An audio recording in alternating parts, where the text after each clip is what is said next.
Kripasanam Marian ഉടമ്പടി ധ്യാനത്തിലേക്ക് നമ്മൾ ഭക്തിപൂർവ്വം പ്രവേശിക്കുകയാണ്. ഈശോയുടെ നമുക്ക് ഹൃദയത്തിൽ നന്ദി പറയാം.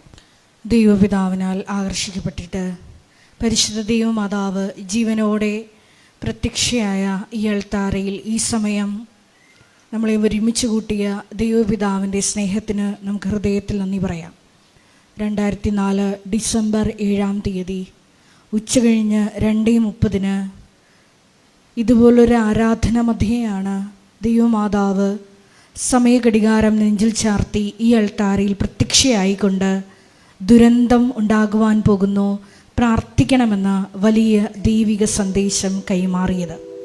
ജീവിതത്തിൻ്റെ വലിയ ദുരന്തമുഖങ്ങളിലായിരുന്നു കൊണ്ടാണ് നമ്മളും പരിശുദ്ധ അമ്മ ജീവനോടെ പ്രത്യക്ഷപ്പെട്ട ഈ ആലയത്തിൽ വന്ന് മരിയൻ ഉടമ്പടി എടുത്തുകൊണ്ട് ഈശോയുടെ കരുണയ്ക്ക് വേണ്ടി ദൈവപിതാവിൻ്റെ വലിയ കരുതലിന് വേണ്ടി നോക്കി പാർക്കുന്നത്. ഈ ധ്യാനം നയിക്കുവാൻ പോകുന്ന കൃപാസനത്തിൻ്റെ സ്ഥാപക ഡയറക്ടറായ ബഹുമാനപ്പെട്ട VP ജോസഫ് അച്ഛനെ ദൈവപിതാവിൻ്റെ കരങ്ങളിൽ സമർപ്പിച്ച് നമുക്കൊരു നിമിഷം പ്രാർത്ഥിക്കാം. ഈശോയെ, ഈ ആരാധനയിലൂടെ നീളം നീ തന്നെ അച്ഛനിലൂടെ ഞങ്ങളോട് സംസാരിക്കണമേ എന്ന് പ്രാർത്ഥിക്കുന്നു. മരിയൻ ഉടമ്പടി നിബന്ധനകൾ വിശ്വസ്തതാപൂർവം ദൈവസ്നേഹത്തോടെ പാലിക്കുവാനുള്ള അധിക അഭിഷേകം ഈ ആരാധനയിലൂടെ ഞങ്ങൾക്ക് നൽകണമേ എന്ന് പ്രാർത്ഥിക്കുന്നു. മരിയൻ ഉടമ്പടിയിൽ വന്നുപോയിട്ടുള്ള എല്ലാ പാകപ്പിഴകളും പരിഹരിക്കുവാൻ അധിക ബലം ഈ ആരാധനയിലൂടെ ഞങ്ങൾക്ക് നൽകണമേ എന്ന് പ്രത്യേകമായിട്ട് പ്രാർത്ഥിക്കുന്നു. 2015 മുതൽ കൃപാസനത്തിൽ വന്ന് മരിയൻ ഉടമ്പടി എടുത്തു പോയിട്ടുള്ള മുഴുവൻ മക്കളെയും അൾത്താരയിൽ സമർപ്പിച്ചുകൊണ്ട് ദിവ്യകാരുണ്യനാഥനെ വരവേറ്റുകൊണ്ട് നമുക്ക് ഇരുകരങ്ങളും ഉയർത്തി ശക്തമായി സ്തുതിക്കാം. ഹല്ലേലൂയ, ഹല്ലേലൂയ, ഹല്ലേലൂയ.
സൗഖ്യം തരണമേ, സൗഖ്യം തരണമേ.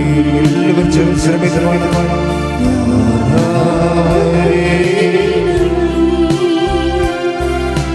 സൗഖ്യം തരണമേ. ഈശോ അണയും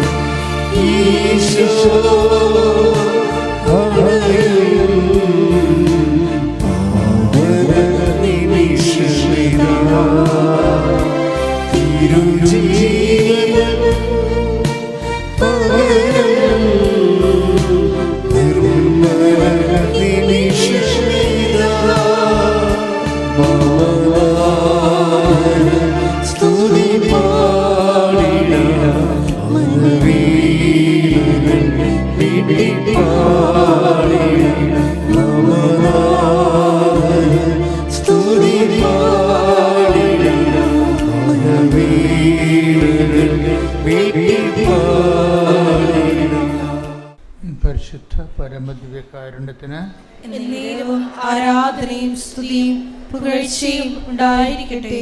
പരിശുദ്ധ പരമദിവ്യകാരുണ്യത്തിന് എന്നേരവും ആരാധനയും സ്തുതിയും പുകഴ്ചയും ഉണ്ടായിരിക്കട്ടെ. പരിശുദ്ധ പരമദിവ്യകാരുണ്യത്തിന് എന്നേരവും ആരാധനയും സ്തുതിയും പുകഴ്ചയും ഉണ്ടായിരിക്കട്ടെ. എൻ്റെ പ്രിയപ്പെട്ടവരെ, നമ്മൾ എന്തിനാണ് ഉടമ്പടി ജീവിതത്തിലേക്ക് പ്രവേശിക്കുന്നതെന്ന് എല്ലാവരും എല്ലായിടത്തും ചോദിക്കുന്ന ഒരു ചോദ്യമാണ്. അതിന് ചിലർ ചോദിക്കുന്നത് ഇങ്ങനെ ഡിമാൻഡ്സൊക്കെ വെച്ച് പ്രാർത്ഥിക്കേണ്ട കാര്യമുണ്ടോ, അങ്ങനെ ചോദിക്കും.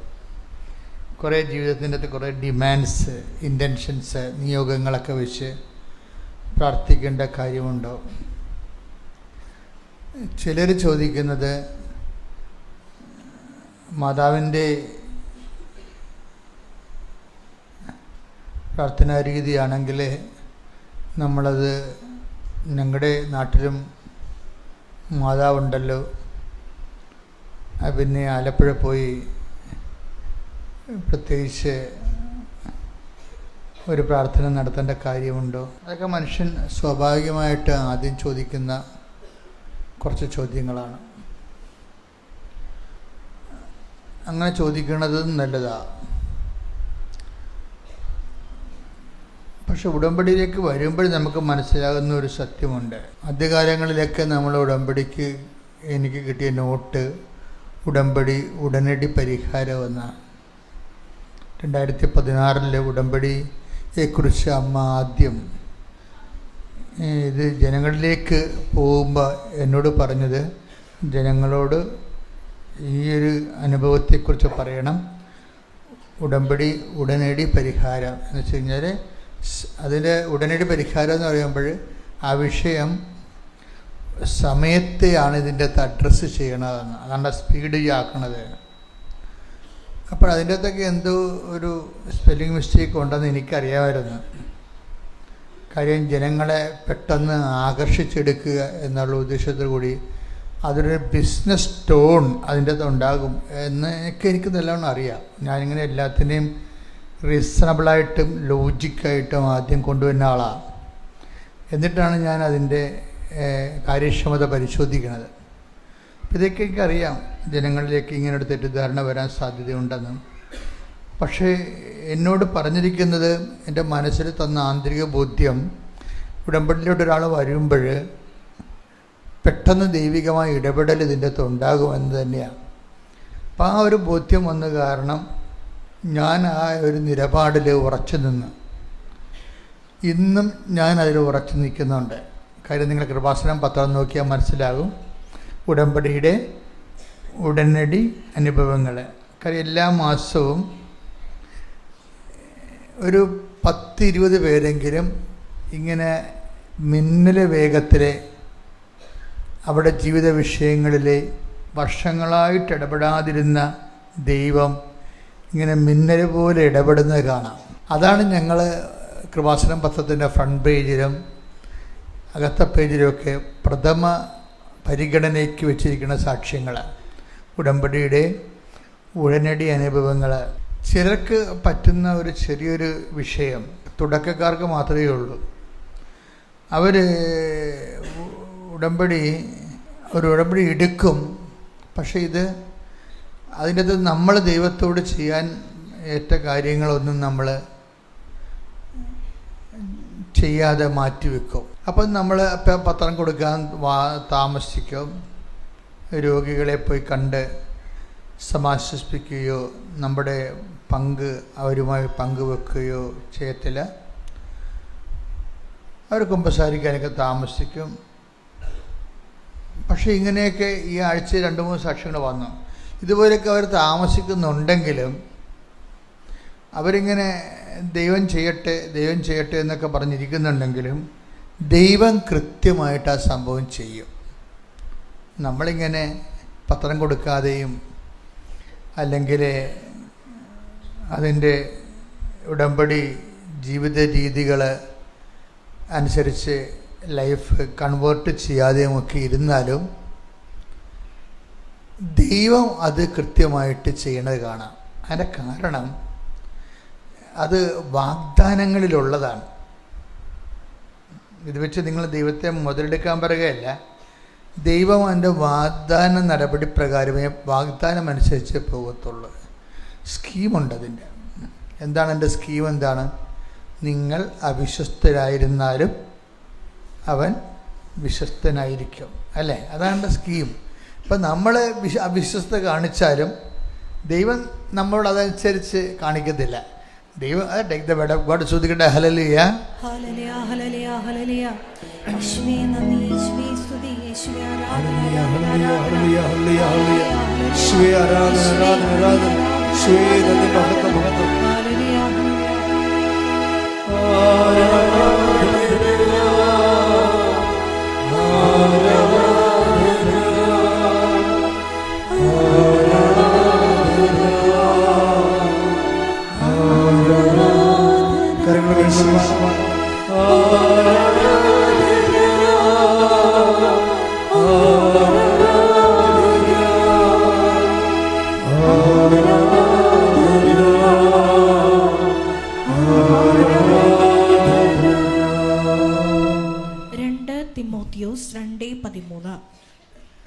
തിമോത്തിയോസ് 2:13. നാം അവിശ്വസ്തരായിരുന്നാലും അവൻ വിശ്വസ്തനായിരിക്കും. എന്തെന്നാൽ തന്നെ തന്നെ നിഷേധിക്കുക അവന് സാധ്യമല്ല. ഇതാണ് ബിബ്ലിക്കൽ സ്കീം എന്ന് പറയുന്നത്. നമ്മളതിൻ്റെ പ്രോമിസിനെ സ്കീമായിട്ടാണ് ഇത് ഉടമ്പടി കാണുന്നത്. അങ്ങനെ ഒരു സ്കീമുണ്ടെങ്കിൽ നമ്മൾ അവിശ്വസ്തരായിരുന്നാലും ദൈവം വിശ്വസ്തനായിരിക്കും. പക്ഷേ എപ്പോഴും എൻ്റെ മക്കൾ ശ്രദ്ധിക്കേണ്ട ഒരു കാര്യം, നിങ്ങൾ അവിശ്വസ്തത തുടരാൻ പറ്റത്തില്ല. അപ്പോൾ നിങ്ങളോർക്ക് ഞാൻ ഉടമ്പടി ഇവിടെ ഉഴപ്പുന്നുണ്ടല്ലോ, ഞാൻ പത്രം കൊടുക്കുന്നില്ലല്ലോ, എന്നിട്ട് എനിക്ക് കുഴപ്പങ്ങളൊന്നും ഇല്ലല്ലോ, എൻ്റെ കാര്യങ്ങൾ ഉടമ്പടി പ്രകാരം നടക്കുന്നുണ്ടല്ലോ എന്നൊക്കെ വിചാരിച്ചാലും അതൊക്കെ നിങ്ങൾ പറയുന്നത് ശരിയാണെങ്കിലും ഉടമ്പടിയുടെ ഒരു പ്രശ്നം, ഉടമ്പടി അതിനെ തന്നെ സേവ് ചെയ്യും. നമ്മൾ ഉടമ്പടിയിലാണെങ്കിൽ ഉടമ്പടിക്ക് അതിൽ തന്നെ അതിൻ്റെ ആ ഉടമ്പടിയുടെ റിക്വയർമെൻറ്റ്സ് ഉടമ്പടി തന്നെ സാറ്റിസ്ഫൈ ചെയ്തുകൊണ്ടിരിക്കണ കാണാം. കാര്യം വെച്ച് കഴിഞ്ഞാൽ എന്താ സംഭവിക്കുക നമ്മളെന്ന് വെച്ച് കഴിഞ്ഞാൽ ഇതിൻ്റെ സെക്കൻഡ് സെക്ഷനിലോ തേർഡ് സെക്ഷനിലോ വരുമ്പോൾ ഇനിയിപ്പോൾ ഉടമ്പടി എടുത്തു, നിങ്ങൾ ഉടമ്പടി ഉഴപ്പി, പിന്നെ നിങ്ങൾ കൃപാസനത്തിൽ വന്നില്ല, പിന്നെ നിങ്ങളുടെ കാര്യങ്ങളെല്ലാം നടക്കുന്നുണ്ട്, കുഴപ്പങ്ങളൊന്നുമില്ല എന്ന് പറഞ്ഞുകൊണ്ട് അങ്ങനെ സേഫായിട്ടിരുന്നാലും നിങ്ങൾ സേഫല്ല. കാര്യം എന്താണ്? നിങ്ങൾ ദൈവമായിട്ട് ഉടമ്പടി ചെയ്തിരിക്കുന്നതാണ്. ചെയ്തിരിക്കണ കൊണ്ട് തന്നെ നമ്മൾ ഉടമ്പടിയിൽ അവിശ്വസ്ത കാണിച്ചാലും ദൈവം വിശ്വസ്തനായത് കാരണം നമ്മളെ സംബന്ധിച്ചിടത്തോളം പിന്നെ എന്താണ് സംഭവിക്കുന്നത് വെച്ച് കഴിഞ്ഞാൽ നമ്മളുടെ ഡ്യൂട്ടി ഹെവി ആവും. ഉടമ്പടി വെച്ച കാലത്തുള്ളതിനേക്കാൾ ലൈഫ് മുമ്പത്തെക്കാളും ഗുരുതരമാകും. അതെപ്പോഴും നമ്മൾ ശ്രദ്ധിക്കണം. അതായത് നമ്മളിപ്പോൾ ഉടമ്പടി എടുത്തു, ഉടമ്പടി ഉഴപ്പി, പത്രം കൊടുത്തില്ല, കുമ്പസാരിച്ചില്ല, കുർബാന കൂടിയില്ല എന്നൊക്കെ പറഞ്ഞ് തൽക്കാലത്തൊക്കെ നമുക്ക് പറയാം ഉടമ്പടി എന്നാലും എന്തൊക്കെ കാര്യങ്ങളെല്ലാം ദൈവം ചെയ്ത് തരുന്നുണ്ട്, ഉഴപ്പിയാലും കുഴപ്പമില്ല എന്നൊക്കെ പറഞ്ഞാൽ ഇതിൻ്റെ ഫസ്റ്റ് ഫേസ് അങ്ങനെയാണ്. പക്ഷേ ഒരു 3 മാസമോ 6 മാസമോ കഴിയുമ്പോൾ ഈ ആൾക്കാർക്ക് സംഭവിക്കണം എന്താണെന്ന് വെച്ച് കഴിഞ്ഞാൽ അവരുടെ ഉടമ്പടി അവരെടുക്കാൻ വന്നതിനേക്കാളും ഗ്രാവിറ്റിയുള്ള ഗുരുതരമായ പ്രശ്നങ്ങൾ അവിടെ ലൈഫിൽ പിന്നെ വരാൻ തുടങ്ങും. പണ്ട് അവർക്കുണ്ടായിരുന്ന ഭാരങ്ങളെ കൊണ്ട് കഴുത്ത് ഉളുക്കത്തില്ലായിരുന്നു, പിന്നീട് കഴുത്ത് ഉളുക്കുന്ന ഭാരങ്ങൾ വരും. അപ്പോൾ പിന്നെ എന്നാ ചെയ്യുക? അവർ ഭൂരിഭാഗം മനുഷ്യരും തിരിച്ചു വന്ന് ഉടമ്പടി പുതുക്കിയിട്ട്, ഇപ്പോൾ സോഫി എന്ന് പറഞ്ഞൊരു പെൺകുട്ടിയുടെ സാക്ഷിയാണ്. അപ്പോൾ അവൾ ഈ ആഴ്ച ഉള്ളതാണ്. അവളെന്നാ ചെയ്യുന്നത് വെച്ച് കഴിഞ്ഞാൽ ഇതുപോലെ ഉടമ്പടി ഉഴപ്പിയിട്ടും കാര്യങ്ങളെല്ലാം ഭംഗിയായിട്ട് പോകുന്നുണ്ടായിരുന്നു. പിന്നീട് കാര്യങ്ങളെല്ലാം ഉതക്കാൻ തുടങ്ങി, കയ്യിൽ നിന്ന് വിട്ടുപോണ പോലെയായി. അപ്പോൾ അവരെന്നാ ചെയ്ത്, അവളെ രണ്ടാമത് കുമ്പസാരിച്ച് ഉടമ്പടി പുതുക്കിയിട്ട് ഈ പണ്ട് പത്രം കൊണ്ട് വെച്ചിരുന്ന സ്ഥലങ്ങളൊക്കെ ഇവൾ മറന്നുപോയായിരുന്നു. ആ പത്രം കൊടുത്തില്ല. വീടിൻ്റെ അലമാരുടെ മുകളിലും പെട്ടിയിലും അവിടെ ഇവിടെയൊക്കെ പഴയ പത്രങ്ങളങ്ങനെ ഇരിക്കുകയും. എന്നിട്ട് അവസാനം മാതാവ് ഓരോന്നേ കാണിച്ചു കൊടുക്കും. കാര്യം എന്താണ്? അതെല്ലാം കടവല്ലേ. അതാണ് വിഷയം. പത്രം നിങ്ങളുടെ കയ്യിൽ നിന്ന് പോയിട്ട് ആ പത്രം കൊടുക്കാൻ അത് വേറെ വല്ല കടയിലൊക്കെ വല്ലൊക്കെ അറിയാതെ എടുത്ത് ഉടമ്പടി എടുക്കാത്തൊരു വീട്ടിൽ വല്ല ഭ്രാന്തും കാണിച്ച് പോയിട്ടുണ്ടെങ്കിൽ നിങ്ങളുടെ കാര്യത്തിൽ ഒന്നൊന്നര തീരുമാനം വരുന്നു. പണി വരുന്നുണ്ട് അവറാച്ചാന്ന് പറയത്തല്ലേ, അതുപോലെ. എന്താ കാര്യം? അത് ദൈവത്തെ ആക്ഷേപിച്ചതിന് തുല്യമാണ്. പിന്നെ ഇവർ ഇക്ഷ ഇണ്ണ എന്നൊക്കെ പറഞ്ഞ് വരക്കും. മര്യാദക്കൊന്നും വരക്കണ കാണാം, ഒരു കുഴപ്പമില്ല, വരക്കും. അപ്പം അതിന് നിങ്ങൾക്ക് മാർഗമില്ലെങ്കിൽ പിന്നെ ചെയ്യേണ്ടത് ഇരട്ടി പത്രം വാങ്ങിച്ചിട്ട് വീണ്ടും പത്രം പ്രാർത്ഥനയോടെ വിതരണം ചെയ്യുക. അത് തന്നെ ചെയ്യാതെ വേറെ മാർഗ്ഗമില്ല.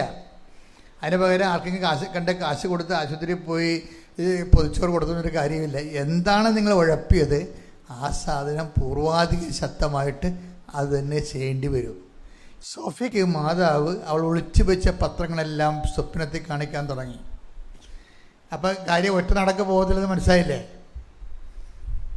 അവളുടെ കാര്യങ്ങളെല്ലാം അവൾ വിചാരിക്കുന്നതിനേക്കാൾ സെറ്റായിട്ട് മാതാവ് ചെയ്തു കൊടുക്കും. പക്ഷേ ഉടമ്പടിയുടെ എല്ലാ കാര്യങ്ങളും ചെയ്യിച്ചതിന് ശേഷമാണ് ചെയ്തു കൊടുക്കുന്നത്. എല്ലാ കാര്യങ്ങളും ചെയ്യിച്ചതിന് ശേഷമാണ്. ഞാൻ എപ്പോഴും ഓർക്കും, ഈ ഉടമ്പടി ഓരോരോ കൊല്ലം ചെല്ലുന്തോറും ഇപ്പം നമ്മൾ പറയണത് പലപ്പോഴും കോമൺ പബ്ലിക്കിന് മനസ്സിലാവത്തില്ല. അങ്ങനെ കൃപാസനം അനുഭവിക്കുന്ന ഒരു ആധ്യാത്മിക പ്രതിസന്ധിയാണ്. ഞങ്ങൾ ഇവിടുന്ന് പറയണ കാര്യങ്ങൾ കോമൺ പബ്ലിക്കിന് മനസ്സിലാവത്തില്ലെന്ന് വെച്ച് കഴിഞ്ഞാൽ കോമൺ പബ്ലിക്കിന് ഇപ്പോൾ ഈ ദിവസങ്ങളൊരു സാക്ഷ്യം ഉണ്ടായി. ഡോക്ടർ സിസിര പറയണത്, ഇതിൻ്റെ അകത്ത് ഞാൻ ഉടമ്പടി എടുത്തു കഴിഞ്ഞപ്പോൾ അവരൊരു പീഡിയാട്രിക്കാണ്, ശിശുരോഗ വിദഗ്ധയാണ്. അപ്പോൾ അവർ പറയണത് ഇതിൻ്റെ അകത്ത് കുറേ സംഭവങ്ങൾ ലോജിക്കല്ല. ഡോക്ടേഴ്സ് എങ്ങനെയാണ് കാണുന്നത്? ഡോക്ടേഴ്സ് ഒരു വിഷയത്തെ കാണുന്നത് സയൻറ്റിഫിക് ഓർ നോട്ടെന്നേ കാണത്തുള്ളൂ. അപ്പോൾ സയൻറ്റിഫിക് അല്ലാത്ത അവരുടെ ബ്രെയിൻ അങ്ങനെ കുറേ നാൾ മെഡിക്കൽ സയൻസ് പഠിച്ചു കഴിഞ്ഞപ്പോൾ, സയൻസ് ബേസിക്കായിട്ട് പഠിച്ചു കഴിഞ്ഞപ്പോൾ അവരുടെ ബ്രെയിനെല്ലാം പ്രത്യേക രീതി ടോണ്ടായി. എന്താണ്? ലോജിക്ക് കൺകർ ചെയ്യാത്ത, റീസൺ കൺകർ ചെയ്യാത്ത, യുക്തിസഹമല്ലാത്ത വിഷയങ്ങളെയെല്ലാം അവർ റിജക്റ്റ് ചെയ്യും. പക്ഷേ എപ്പോഴും നമുക്ക് വരുന്ന വിഷയം യുക്തിസഹമല്ലെന്ന്. നമുക്കിപ്പോൾ ചിലർ ഉപ്പ് കൊണ്ടുപോയി തളിക്കത്തില്ലേ? എവിടെയാണ്? ഇൻ്റർവ്യൂവിന് പോകുമ്പോൾ വാതിക്കൽ കൊണ്ടുപോയി കൃപാസനം ഉപ്പിട്ട് വിശ്വാസപ്രമാണം ചൊല്ലും. ചിലർ ആശുപത്രി പോകാൻ നേരത്തെ സ്കാനിങ് തുടങ്ങുന്നതിന് മുമ്പ് കൃപാസനം ഉപ്പിട്ട് ആ സ്കാനിങ്ങിൻ്റെ വാതിക്കൽ ഉപ്പ് തരിയിട്ട് വിശ്വാസപ്രമാണം ചൊല്ലും. അപ്പോൾ ഇതൊക്കെ സാക്ഷ്യം കേൾക്കുമ്പോൾ കോമൺ പബ്ലിക്കിന്, പുറത്തുള്ള ആൾക്കാർക്ക് ഇത് എന്തോ ഒരു മനുഷ്യനെ പറ്റിക്കൽ പരിപാടിയാണെന്ന് തോന്നുന്നു. അതാണ്, ലോജിക്കലായിട്ട് കൺകർ ചെയ്യുന്നില്ലല്ലോ. നമ്മളിടുന്ന ഉപ്പും ഈ നടക്കാൻ പോണ സംഭവവും തമ്മിൽ കൺകർ ചെയ്യുന്നില്ല. അതുകൊണ്ടാണ് ലോജിക്കലല്ലെന്ന് പറയണത്. ലോജിക്കലല്ല. അപ്പോൾ എപ്പോഴും നമ്മൾ ശ്രദ്ധിക്കേണ്ട കാര്യം, അവസാനം ഈ ഡോക്ടർ ശിശിരയും ഇതിൻ്റെ അകത്ത് പകുതി മുക്കാലും ലോജിക്കലല്ല എന്നുള്ള ആശയമാണ് ഉണ്ടായിരുന്നത്. പക്ഷേ ഒരു പ്രോബ്ലം വരണത്, മറ്റുള്ളവർ ഇങ്ങനെ ചെയ്യുമ്പോൾ നമുക്ക് ലോജിക്കൽ അല്ലെന്ന് തോന്നിയാലും when it becomes our own personal affair, നമ്മളുടെ സ്വന്തം കാര്യമായിട്ട് ഒരു വിഷയം വരുമ്പോൾ നമ്മൾ ലോജിക്ക് നോക്കത്തില്ല, സയൻസ് നോക്കത്തില്ല, കാര്യം നടക്കുവാന്നേ നോക്കത്തുള്ളൂ. അതാണ് വിഷയം. നമ്മളുടെ മറ്റുള്ളവരുടെ കാര്യത്തിൽ അവർ ചെയ്യണ ലോജിക്കല്ല എന്നൊക്കെ പറയാം നമുക്ക്. പക്ഷെ നമ്മൾക്ക് സ്വന്തമായിട്ടൊരു വിഷയം ജീവിതത്തിൽ വരുമ്പോൾ നമ്മളെന്താണ് ചെയ്യണത്? എത്രയും വേഗം അതിൽ നിന്ന് രക്ഷപ്പെടാൻ പറ്റുമോ എന്ന് നോക്കത്തുള്ളൂ. അത് ലോജിക്കാണോ സയൻറ്റിഫിക്കാണോ അല്ലല്ല, ലോജിക്കല്ലേ എന്നല്ല മനുഷ്യൻ നോക്കണത്. എന്താ കാര്യം? ലോജിക്കോ സയൻറ്റിഫിക്കോ അല്ലെങ്കിൽ സെൻസിബിളോ ആണോ അല്ലേ എന്നല്ല പ്രശ്നം. രക്ഷപ്പെടുക എന്നുള്ളതാണ് അതിൻ്റെ ലോജിക്കെന്ന് പറയണത്. അതിൻ്റെ ലോജിക്ക് എന്നുള്ളത് രക്ഷപ്പെടുക എന്നുള്ളതാണ്. അപ്പോൾ അവസാനം ഇങ്ങനെ ഇരുന്ന് വെച്ച് ഡോക്ടർ ശിശിരയ്ക്ക് ഒരു വ്യക്തിപരമായ പ്രശ്നം വന്ന് അവരുടെ ആദ്യത്തെ കുഞ്ഞിന് ഒരു സിബ്ലറ്റിനെ കിട്ടാൻ വേണ്ടി പ്രാർത്ഥിച്ച് അവർ രണ്ടാമത്തെ കുഞ്ഞിനെ പ്രഗ്നൻ്റായി. ഇപ്പോൾ രണ്ടാമത്തെ കുഞ്ഞിനെ പ്രഗ്നൻ്റ് ആയപ്പോൾ അതിന് കുറേ പ്രോബ്ലംസ് വന്നു. ഇവരാരാണ്? ശിശുരോഗ വിദഗ്ധയാണ് അല്ലേ? അപ്പോഴേ ഇവരുടെ കുഞ്ഞിന് പ്രശ്നം വന്നപ്പോഴേ ഈ ലോജിക്ക് അവിടെ നിന്ന് മാറും. അതാണ് എപ്പോഴും നമ്മൾ ശ്രദ്ധിക്കേണ്ടത്.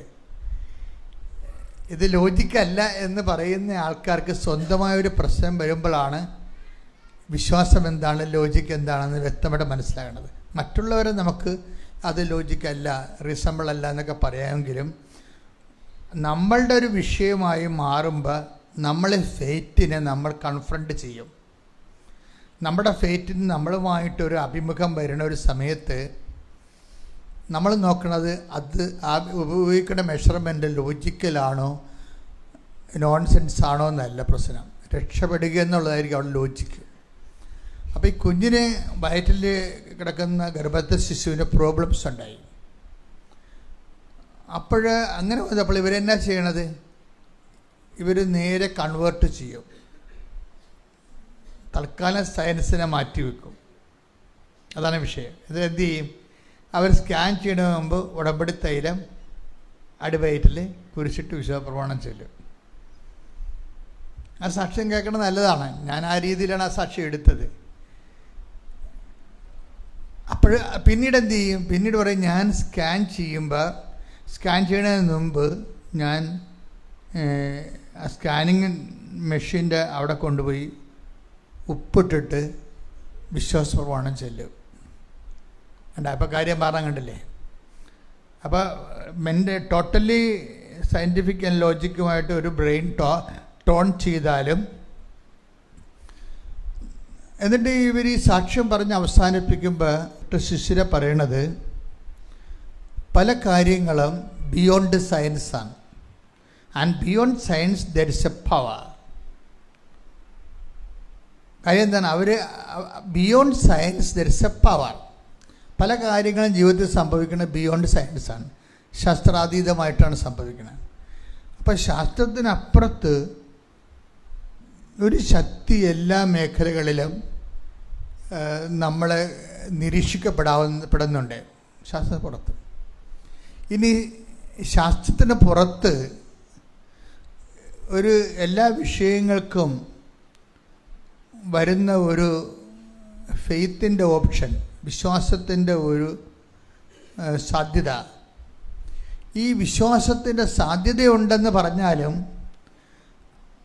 അത് നമ്മളിലേക്ക് ആപ്ലിക്കേറ്റ് ചെയ്യുന്നതിന് ഉപയോഗിക്കുന്ന മെഷീനറി, അതാണ് പ്രോബ്ലം.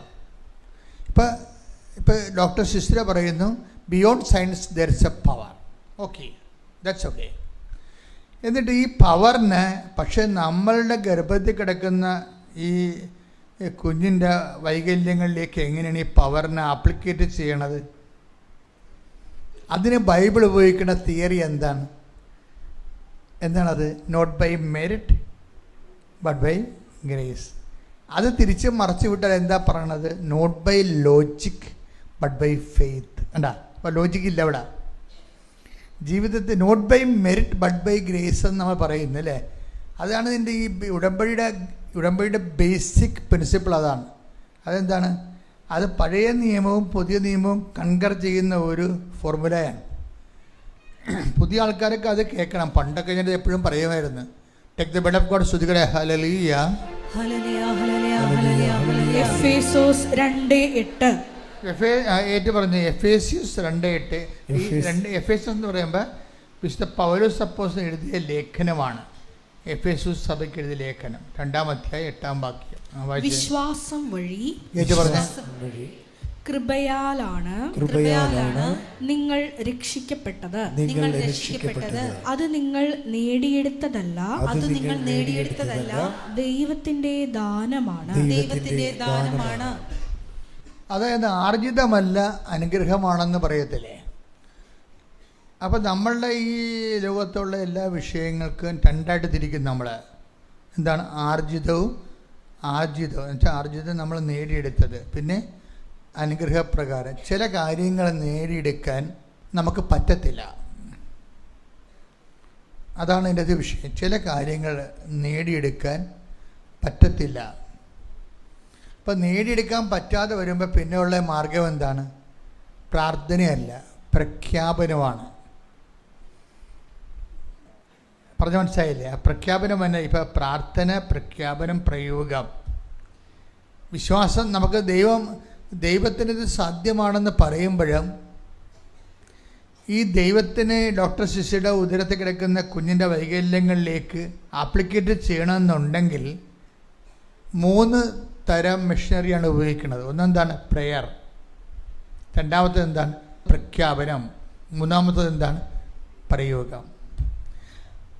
സാധാരണ ക്രിസ്ത്യാനികളും അല്ലെങ്കിൽ ആത്മീയ മേഖലയിലും ദൈവത്തിൻ്റെ കൂടെയൊക്കെ ജീവിക്കുന്ന ആൾക്കാരും ആത്മീയമായിട്ടൊക്കെ കാര്യങ്ങൾ സമീപിക്കുന്നവരും പകുതി മുക്കാലും ഉപയോഗിക്കുന്നത് പ്രാർത്ഥനയാണ് ഉപയോഗിക്കുന്നത്, സാധാരണ ഉപയോഗിക്കുന്നത്. പ്രാർത്ഥനയ്ക്ക് ഉണ്ടാകുന്ന ഒരു പ്രോബ്ലം എന്ന് പറയണത് എന്താണ്? എൻ്റെ പ്രോബ്ലം, യഥാർത്ഥ പ്രോബ്ലം അതിൻ്റെ അകത്ത് ഇൻവെസ്റ്റ്മെൻറ്റ്, ലോ ഇൻവെസ്റ്റ്മെൻറ്റാണ്. അതാണ് ഏറ്റവും പ്രശ്നം. Low investment. പ്രാർത്ഥനയുടെ ഒരു പരാധീനത എന്ന് പറയുന്നത് ലോ ഇൻവെസ്റ്റ്മെൻറ്റാണ്. അതായത് താഴ്ന്ന നിലവാരത്തിലുള്ള നിക്ഷേപം. എന്താ താഴ്ന്ന നിലവാരത്തിലുള്ള നിക്ഷേപം എന്ന് പറയണത്? നമുക്ക് പ്രാർത്ഥനയ്ക്ക് മുതൽ മുടക്കൊന്നും ഇല്ലല്ലോ. എന്ത് ചെയ്യണം?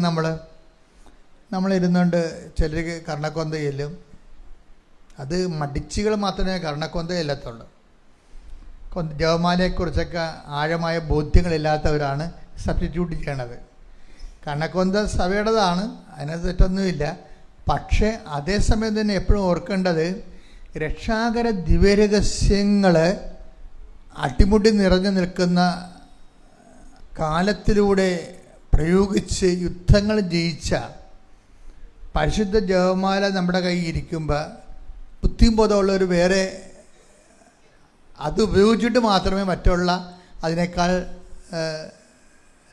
ഇതുവരെ പ്രൂവൺ ചെയ്യാത്ത വിഷയങ്ങൾ ഉപയോഗിക്കത്തുള്ളൂ. ഇതൊക്കെ പ്രൂവ് ചെയ്യണ. ഇപ്പം കണ്ണക്കൊന്തൊക്കെ തുടങ്ങിയിട്ട് എത്ര കൊല്ലമായി? 50 കൊല്ലം പോലും ആയില്ല. അതൊക്കെ പ്രൂവ് ചെയ്തിട്ടില്ലല്ലോ. അതിൻ്റെ വിശ്വാസ രാക്ഷസന്മാരൊക്കെ വരുമ്പോൾ പ്രൂവ് ചെയ്യാമായിരിക്കും. പക്ഷേ കണ്ടൻറ്റ് വൈസ് എപ്പോഴും എങ്ങനെയാണ്? കൃപാസനം എപ്പോഴും പ്രൊമോട്ട് ചെയ്യണത് എന്താണ്? ജപമാല മാത്രമേ പ്രൊമോട്ട് ചെയ്യത്തുള്ളൂ, വേറെ ഒരു സാധനം പ്രൊമോട്ട് ചെയ്യത്തില്ല. അതിൻ്റെ കാരണമെന്ന് പറയണത് മറ്റേ തെറ്റാണെന്നല്ല പറയുകയല്ല, അത് സഭ അംഗീകരിച്ചതാണ്. പക്ഷേ മിഷണറിയുടെ പവർഫുൾനെസ് വ്യത്യാസമുണ്ട്. രക്ഷാകര സംഭവങ്ങളെ അഷാദ രഹസ്യം മുതൽ ഭൂസ്വലോകം രാജ്ഞിയായിട്ട് മുടിതിരിപ്പിക്കപ്പെട്ടതിനെക്കുറിച്ച് ധ്യാനിക്കുമ്പോൾ മാതാവിനെക്കുറിച്ചല്ല ധ്യാനിക്കുന്നത്. സമ്പൂർണ്ണ ബൈബിളാണ് നമ്മൾ ധ്യാനിക്കുന്നത്. രക്ഷാകര സംഭവങ്ങൾ അതിൻ്റെ വിശ്വാസ പ്രഖ്യാപനങ്ങളാണ്. അത് ഇത്തിരി പാടുവാണ് ശരിക്കും പറഞ്ഞ്. അതല്ല, ശരിക്കും പാടുവാണ്. അപ്പം കൃപാസനം മിനിസ്ട്രിയുമായിട്ട് നിൽക്കുന്ന ആൾക്കാർ എപ്പോഴും നമ്മൾ ശ്രദ്ധിക്കേണ്ട ഇതാണ്, ജപമാല ട്രെയിൻ ചെയ്യാൻ പറ്റുന്നില്ലെങ്കിൽ പിന്നെ അച്ഛന് വേറെ ഒരു ഓപ്ഷൻ തരാനില്ല. കാരണം ജപമാലയെ സബ്സ്റ്റിറ്റ്യൂട്ട് ചെയ്ത് കഴിഞ്ഞാൽ അത് മാറ്റി നിർത്തിയിട്ട് ലളിതമായ എന്തെങ്കിലും ലഘുരൂപങ്ങളൊക്കെ എടുത്തു കഴിഞ്ഞാലുള്ള കുഴപ്പം, അതിൻ്റെ ഒരു റിസൾട്ട് അതിന് ആനുപാതികമായിരിക്കും. ഇപ്പം ജപമാലക്കാണെങ്കിൽ യുദ്ധങ്ങൾ ജയിച്ച ചരിത്രമുണ്ട്. ജനലക്ഷങ്ങളെ മാനസാന്തരപ്പെടുത്തിയ, തലമുറകളെ അതിജീവിപ്പിച്ച ചരിത്രമുണ്ട്. അത്രയും വലിയ മിഷണറി ചരിത്രത്തിൽ നിൽക്കുമ്പോൾ തന്നെ അത് മാറ്റിവെച്ചിട്ട് കരുണയായിരിക്കണമെന്ന് മാത്രം ഇങ്ങനെ 100 പ്രാവശ്യം പറഞ്ഞുകൊണ്ടിരുന്നു കഴിഞ്ഞാൽ അത് വരുന്നത് ബിഗിനേഴ്സിന് കുഴപ്പമില്ല. പക്ഷേ ജപമാലയെ സബ്സ്റ്റിറ്റ്യൂട്ട് ചെയ്യരുതൊരിക്കലും. ഇതിൻ്റെ പേരിൽ ജപമാലയെ സബ്സ്റ്റിറ്റ്യൂട്ട് ചെയ്തത് പലരുടെ ആധ്യാത്മിക തകർച്ചയ്ക്ക് കാരണമായിട്ടുണ്ട്.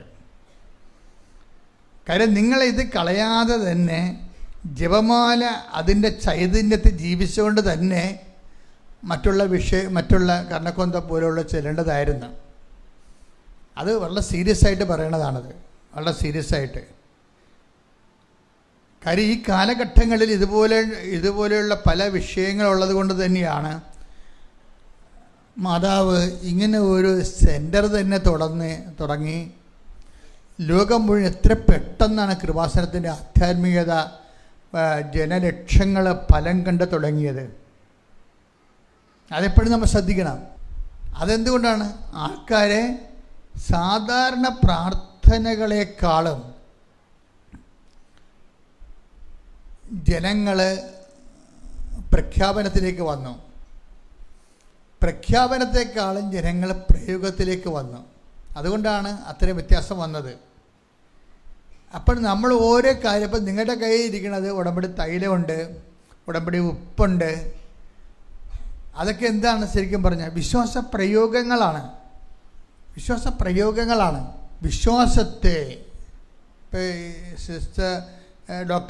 സിസ്റ്റർ എന്നാ പറയണത്, അവരുടെ ഡെലിവറിക്ക് മുമ്പും അവർ ഉദരത്തിൽ ഉടമ്പടി തൈലം കൊണ്ട് കുരിശ് വരച്ചിട്ടാണ് വിശ്വാസപ്രമാണം ചെയ്യുന്നത്. അപ്പോൾ നമ്മളെപ്പോഴും ചെയ്യുമ്പോൾ ഉപ്പ് തളിച്ചാലും ഉടമ്പടി തൈലം ധരിച്ചാലും അതിങ്ങനെ വെറുതെ ഇങ്ങനെ തൂത്ത് വെക്കണമല്ല പ്രശ്നം. അത് പ്രയോഗവിധിയാണ്.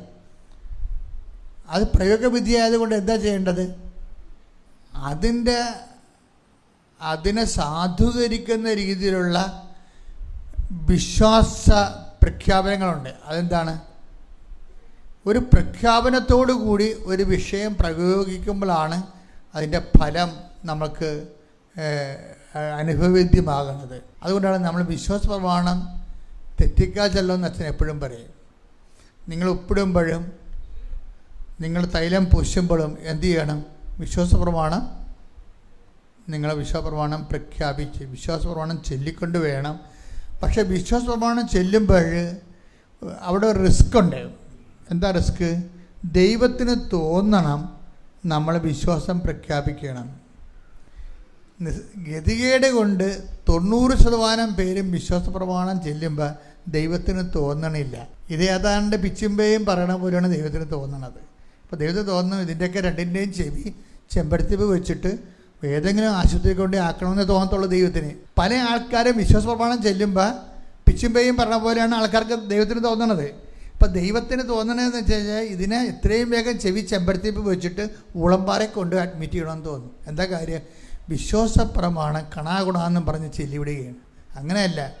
വിശ്വാസപ്രമാണം യേശു കർത്താവാണെന്ന് അധരം കൊണ്ടേറ്റ് പറയുകയാണ്. ദൈവം അവനെ മരിച്ചവൾ ഉയർപ്പിച്ചെന്ന് ഹൃദയത്തിൽ വിശ്വസിക്കുകയാണ്. അപ്പോഴെന്താ സംഭവിക്കേണ്ടത്?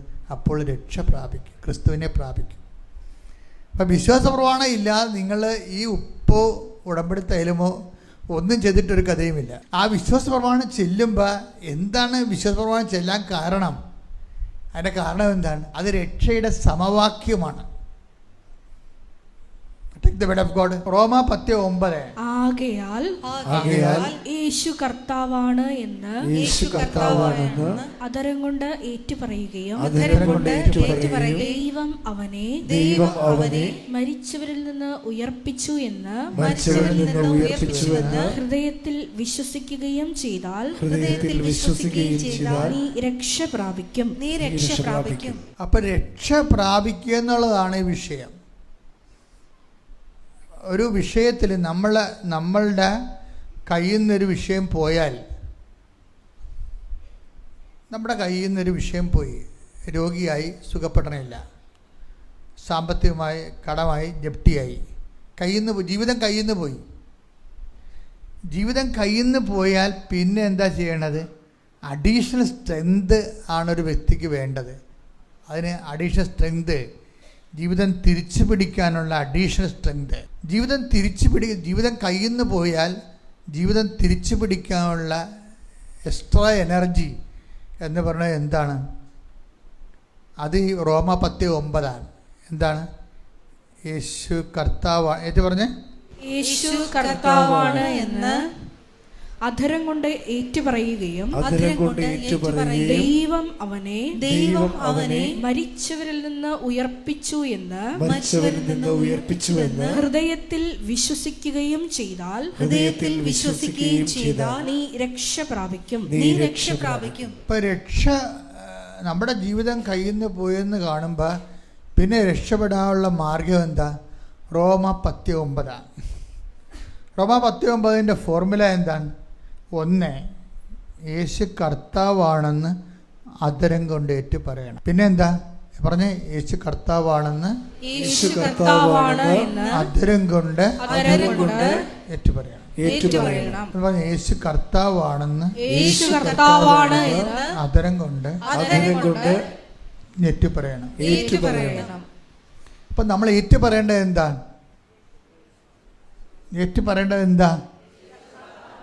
യേശു കർത്താവാണെന്ന്. ജീവിത പ്രശ്നം വരുമ്പോൾ ആരാണ് കർത്താവായിരിക്കണത്? രോഗം കലശലായി കഴിഞ്ഞാൽ ആരാണ് കർത്താവാകണത്? രോഗാണുക്കളായിരിക്കും, ബാക്ടീരിയ, വൈറസൊക്കെ അല്ലേ. ഇതുപോലെ സാമ്പത്തികം തകർന്നു കഴിഞ്ഞാലും ഇതുപോലെ തന്നെ വരൂ. വേറെ നമ്മുടെ കർത്തൃത്വം വേറെ ആൾക്കാർ, വേറെ പവേഴ്സ് ഏറ്റെടുക്കും. ഇനി ഈ നെഗറ്റീവ് പവേഴ്സിനെ ഡീത്രോൺ ചെയ്യാനുള്ള ഒരു ഫോർമുലയാണ് എന്താണ്? ഈ നെഗറ്റീവ് പവേഴ്സിന് മേൽ പവർ കൊടുത്തിരിക്കുന്നതാണ് ക്രിസ്തു. അതാണ് ബൈബിൾ പറയുന്നത്, ദൈവം സമസ്തവും അവൻ്റെ പാദത്തിൻ്റെ കീഴിലാക്കിയിരിക്കുന്നു. വായിച്ചേ, ശ്രദ്ധിക്കട്ടെ. ഹല്ലേലൂയ, ഹല്ലേലൂയ, ഹല്ലേലൂയ, ഹല്ലേലൂയ. യേശുവേ നന്ദി, ഹല്ലേലൂയ, ഹല്ലേലൂയ, ഹല്ലേലൂയ, ഹല്ലേലൂയ. യേശുവേ സ്തുതി, ഹല്ലേലൂയ, ഹല്ലേലൂയ, ഹല്ലേലൂയ. യേശു കർത്താവാണ്, യേശു ദൈവമാണ്, ഞാൻ വിശ്വസിക്കുന്നു, ഞാൻ പ്രഖ്യാപിക്കുന്നു. യേശു കർത്താവാണ്, യേശു ദൈവമാണ്, ഞാൻ വിശ്വസിക്കുന്നു, ഞാൻ പ്രഖ്യാപിക്കുന്നു. യേശുവേ രക്ഷകനാ, കർത്താവേ നാഥനേ, യേശുവേ രക്ഷകനാ, കർത്താവേ നാഥനേ. 1 Corinthians 15:27. 1 Corinthians 15:27. ദൈവം സമസ്തവും അധീനമാക്കി തന്റെ പാദത്തിന് കീഴാക്കിയിരിക്കുന്നു. അപ്പൊ യേശു എങ്ങനെയാണ് കർത്താവായെന്നാണ് 1 Corinthians 15:26 പറയണത്. എങ്ങനെയാണ്? ദൈവം സമസ്തവും, നമ്മുടെ രോഗവും ക്ഷീണവും കടങ്ങളും വഴക്കും എല്ലാ തരത്തിലും നെഗറ്റീവ് പവേഴ്സും, കുടുംബത്തിനും മന്ത്രവാദം, എല്ലാ സംഭവവും ദൈവം സമസ്തവും പറഞ്ഞ് ദൈവം സമസ്തവും അവൻ്റെ പാദത്തിൻ്റെ കീഴിലാക്കിയിരിക്കുന്നു. അപ്പോഴേ ക്രിസ്തു കർത്താവാകണത് അങ്ങനെയാണ്. അപ്പം നമ്മൾ എന്താ ചെയ്യണത്? യേശു കർത്താവാണെന്ന് അധരം കൊണ്ട് നമ്മൾ ഏറ്റുപറയുകയാണ്. അപ്പം യേശു കർത്താവാണെന്ന് അധരം കൊണ്ട് ഏറ്റുപറയുമ്പോൾ നമ്മുടെ മുമ്പിലുള്ള ഏറ്റവും അതർ ഗോഡ്സിനെ ഡിസ്പെൽ ചെയ്യണതാണ് പിന്നീടൊരു ഓപ്ഷനുള്ളത്. അതർ ഗോഡ്സിനെ നമ്മൾ ഡിസ്പെൽ അതർ ഗോഡ്സ് എന്ന് പറഞ്ഞാൽ വേറെ ദൈവങ്ങൾ എന്ന് പറയുമ്പോൾ നിങ്ങളവർക്ക് ഇവിടെ ഹിന്ദുക്കൾ ഇരിപ്പുണ്ട്, മറ്റു തരത്തിലുള്ള പല ആൾക്കാർ ഇരിപ്പുണ്ട്. ഞാൻ ആ മതപരമായിട്ട് വേറെ ദൈവമെന്ന് പറയുകയല്ല. ഞാനിവിടെ അതർ ഗോഡ്സ് എന്ന് പറയുമ്പോൾ മനുഷ്യൻ ദൈവത്തെക്കാൾ പ്രാധാന്യം കൊടുക്കുന്ന പൊന്ന്, അതുപോലെ തന്നെ പണം, ചിലരുമായിട്ടുള്ള ബന്ധങ്ങൾ, ചില വ്യക്തികൾ, ഇത് നമ്മൾ എന്തുകൊണ്ടാണ് ഇതുപോലെയുള്ള വ്യക്തികൾക്ക്, ആത്മീയ കാര്യങ്ങൾക്ക് ബൈബിളല്ലാതെ വേറെ വ്യക്തികൾ നമ്മളെ ഉപദേശിക്കാൻ നിങ്ങൾ അനുവദിക്കരുത്. എന്താ കാര്യം? അവർ അതർ ഗോഡ്സിൽപ്പെട്ട ആളാണ്, വേറെ ദൈവമാണ്. കാരണം ദൈവത്തിനെ ഡീത്രോൺ ചെയ്തിട്ട് ഇവർ ദൈവമല്ലാത്തതിനെ ദൈവമായിട്ട് വെച്ചുകൊണ്ട് ആണ് നിങ്ങളെ അതിലേക്ക് അടുപ്പിച്ചുകൊണ്ടിരിക്കുന്നത്. അത് മനസ്സിലാക്കാനുള്ള കോമൺ സെൻസ് നിങ്ങൾക്ക് വേണം. അപ്പോൾ യേശു കർത്താവാണെന്ന് അതരം കൊണ്ട് ഏറ്റു പറയുമ്പോൾ യേശുവിൻ്റെ സ്ഥാനത്ത് പ്രാധാന്യം വരുന്ന പല വ്യക്തികളെയും സംഭവങ്ങളെയും പ്രസ്ഥാനങ്ങളെയും ഗുഡ് ബൈ പറയണം. അതാണ് വിഷയം. അതൊരു വേർപാട് ജീവിതമാണ്. ഈ യേശുവിനെ സ്വീകരിക്കുന്നതിന് നല്ല വേർപാട് വേണ്ടി വരും. യേശുവിനെ സ്വീകരിക്കുന്നത് അല്ലാതെ അതുകൊണ്ട് ഈശോ തന്നെ പറഞ്ഞിട്ടുണ്ട്, ദൈവത്തെയും മാമോനെയും ഒരുമിച്ച് സേവിക്കുക സാധ്യമല്ല. അതാണ് വിഷയം. Take the word of God. ശ്രുതിക്കട്ടെ. ഹല്ലേലൂയ, ഹല്ലേലൂയ, ഹല്ലേലൂയ, ഹല്ലേലൂയ, ഹല്ലേലൂയ. യേശുവേ നന്ദി. ഹല്ലേലൂയ, ഹല്ലേലൂയ, ഹല്ലേലൂയ, ഹല്ലേലൂയ, ഹല്ലേലൂയ. മത്തായി 6:24. മത്തായി 6:24. രണ്ട് യജമാനന്മാരെ സേവിക്കാൻ രണ്ട് യജമാനന്മാരെ സേവിക്കാൻ ആർക്കും സാധിക്കുകയില്ല. ഒന്നുകിൽ ഒരുവനെ ദ്വേഷിക്കുകയും അപരനെ സ്നേഹിക്കുകയും ചെയ്യും. അല്ലെങ്കിൽ ഒരുവനെ ബഹുമാനിക്കുകയും അപരനെ നിന്ദിക്കുകയും ചെയ്യും. ദൈവത്തെയും മാമോനെയും സേവിക്കാൻ നിങ്ങൾക്ക് സാധിക്കുകയില്ല. അപ്പോൾ ഇതേ വിഷയം എന്ന് വെച്ച് കഴിഞ്ഞാൽ ഇവിടെ ഒരു പ്രോബ്ലം വരണത്, ദൈവത്തെ സേവിച്ചാൽ മാമോന് വലിയ പ്രശ്നങ്ങളൊന്നുമില്ല. പക്ഷെ മാമോനെന്ന് പറയുന്ന ഇതര ദൈവം, അതായത് ആ ദൈവത്തിൻ്റെ സ്ഥാനത്ത് വരുന്ന ഫേക്ക് ഗോഡ്, പൊയ് ദൈവം, അത് പവറാകാം, ചില വ്യക്തികളാകാം, ചില നിരീശ്വര സങ്കല്പമുള്ള ആൾക്കാരാകാം. ഇപ്പം നിൻ്റെ ഭർത്താവ് കുമ്പസാരിക്കണില്ല, അയാളൊരു ഫേക്ക് ഗോഡാണ്. ശരിക്കും പറഞ്ഞാൽ അയാൾ എന്തുകൊണ്ട് കുമ്പസാരിക്കണില്ല? പിന്നെ ആത്മീയ കാര്യങ്ങൾ അയാൾ പറയുന്നത് നിങ്ങൾക്ക് സ്വീകാര്യമല്ല. ശരിക്കും പറഞ്ഞാൽ നിൻ്റെ ഭർത്താവ് നീ പറഞ്ഞിട്ടും കുമ്പസാരിക്കണില്ല. ഇനി നിൻ്റെ ഭർത്താവിനോട് കുമ്പസാരിക്കണമെന്ന് പറയാനുള്ള ധൈര്യം നിനക്കില്ല. അപ്പോൾ ആരാണ് നീ സേവിക്കണത്?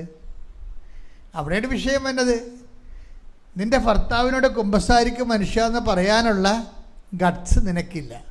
അപ്പം നീ അയാളുടെ തിന്മകളെ നീ അറിയാതെ അംഗീകരിക്കുന്നു. ഇനി അയാളെ കുമ്പസാരിച്ചാലും കുഴപ്പമില്ല, നിനക്ക് പുലിവാൻ ഉണ്ടാക്കാതിരുന്നാൽ മതി എന്നുള്ള ഒരു അഡ്ജസ്റ്റ്മെൻറ്റിലാണ് നീ പോണത്. മനസ്സിലായില്ലേ? അയാളെ കുമ്പസാരിച്ചാലും കുഴപ്പമില്ല, വീട്ടിൽ കുഴപ്പം ഉണ്ടാക്കാതിരുന്നാൽ മതി, ആ ഒരു ധാരണയിലാണ്. നിലപാടെന്താണ്? ഈശോയുടെ നാമത്തെ പ്രതി വീട്ടിൽ ഇത്തിരി കുഴപ്പമുണ്ടായാലും കുഴപ്പമില്ല, ക്രിസ്തുവിന് വേണ്ടി ഒരു നിലപാടെടുക്കാൻ നിനക്ക് കഴിയണം. അതാണ് വിഷയം വരണത്. ഇതെന്ന് പറഞ്ഞാൽ എന്തുകൊണ്ടാണ് ഇങ്ങനെ വരണമെന്ന് വെച്ച് കഴിഞ്ഞാൽ, ഈ ഒരുമിച്ച് സേവിക്കുക സാധ്യമല്ല എന്ന് പറയുന്ന നിലപാടിൽ നിന്നാണ്. ദൈവത്തെയും ദൈവമല്ലാത്തതിനെയും ഒരുമിച്ച് സേവിക്കുക സാധ്യമല്ല. അപ്പോൾ ഉടമ്പടി എന്ന് പറയുമ്പോൾ നിങ്ങൾ കൊണ്ടുവന്ന് ഉപ്പ് കൊണ്ടുവന്ന് എവിടെയെങ്കിലും സ്കാനിങ് ബോർഡിൻ്റെ താഴെ കൊണ്ടുവന്ന് വിട്ട് വിശ്വപ്രമാണം ചെല്ലണ ചെറിയ പ്രയോഗം മാത്രമല്ല, അതൊരു നിലപാടാണ്. ദൈവത്തിന് നിങ്ങളുടെ നിലപാടിലാണെന്ന് ദൈവത്തിന് തോന്നിയാൽ, നിങ്ങളെ ഉടമ്പടിയുടെ പവർ നമ്മൾ എംപവർ ചെയ്യണത് പലപ്പോഴും നിലപാടിലൂടെയാണ്. ഒരാളിൻ്റെ നിലപാട് ഉടമ്പടിക്ക് പ്രധാനം കൊടുത്തുകൊണ്ടുള്ള ഒരു ജീവിതമാണെങ്കിൽ അതൊരു നിലപാടാണ്. കഴിഞ്ഞ ദിവസങ്ങളിൽ ഒരു സാക്ഷ്യമുണ്ടായി, അതായത് ബിജു കൊല്ലം. അയാളുടെ സാക്ഷ്യം എന്ന് പറഞ്ഞാൽ അന്നേരം ഒരു ഫോറസ്റ്റ് ഓഫീസറാണ്.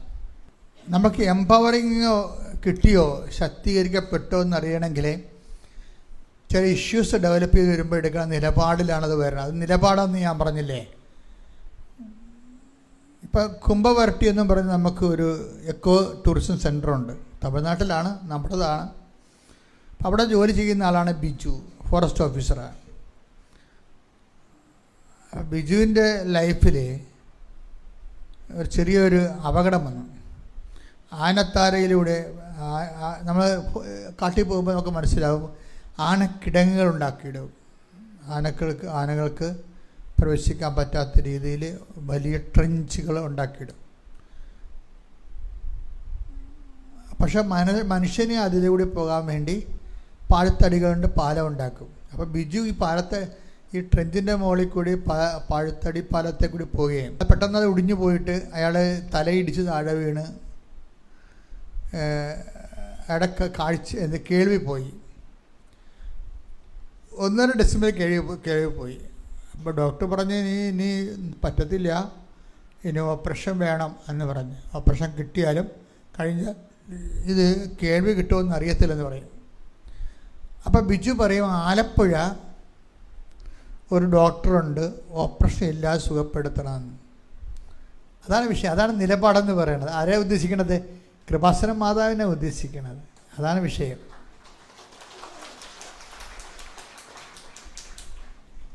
അവരതുപോലെ തന്നെ ഈ ബിജു ഉടമ്പടി എടുത്തെങ്കിലും തൻ്റെ ജോലിയുമായിട്ട് ഒത്തുപോകാത്ത കാരണം ഇത്തിരി ഉഴപ്പായിരുന്നു.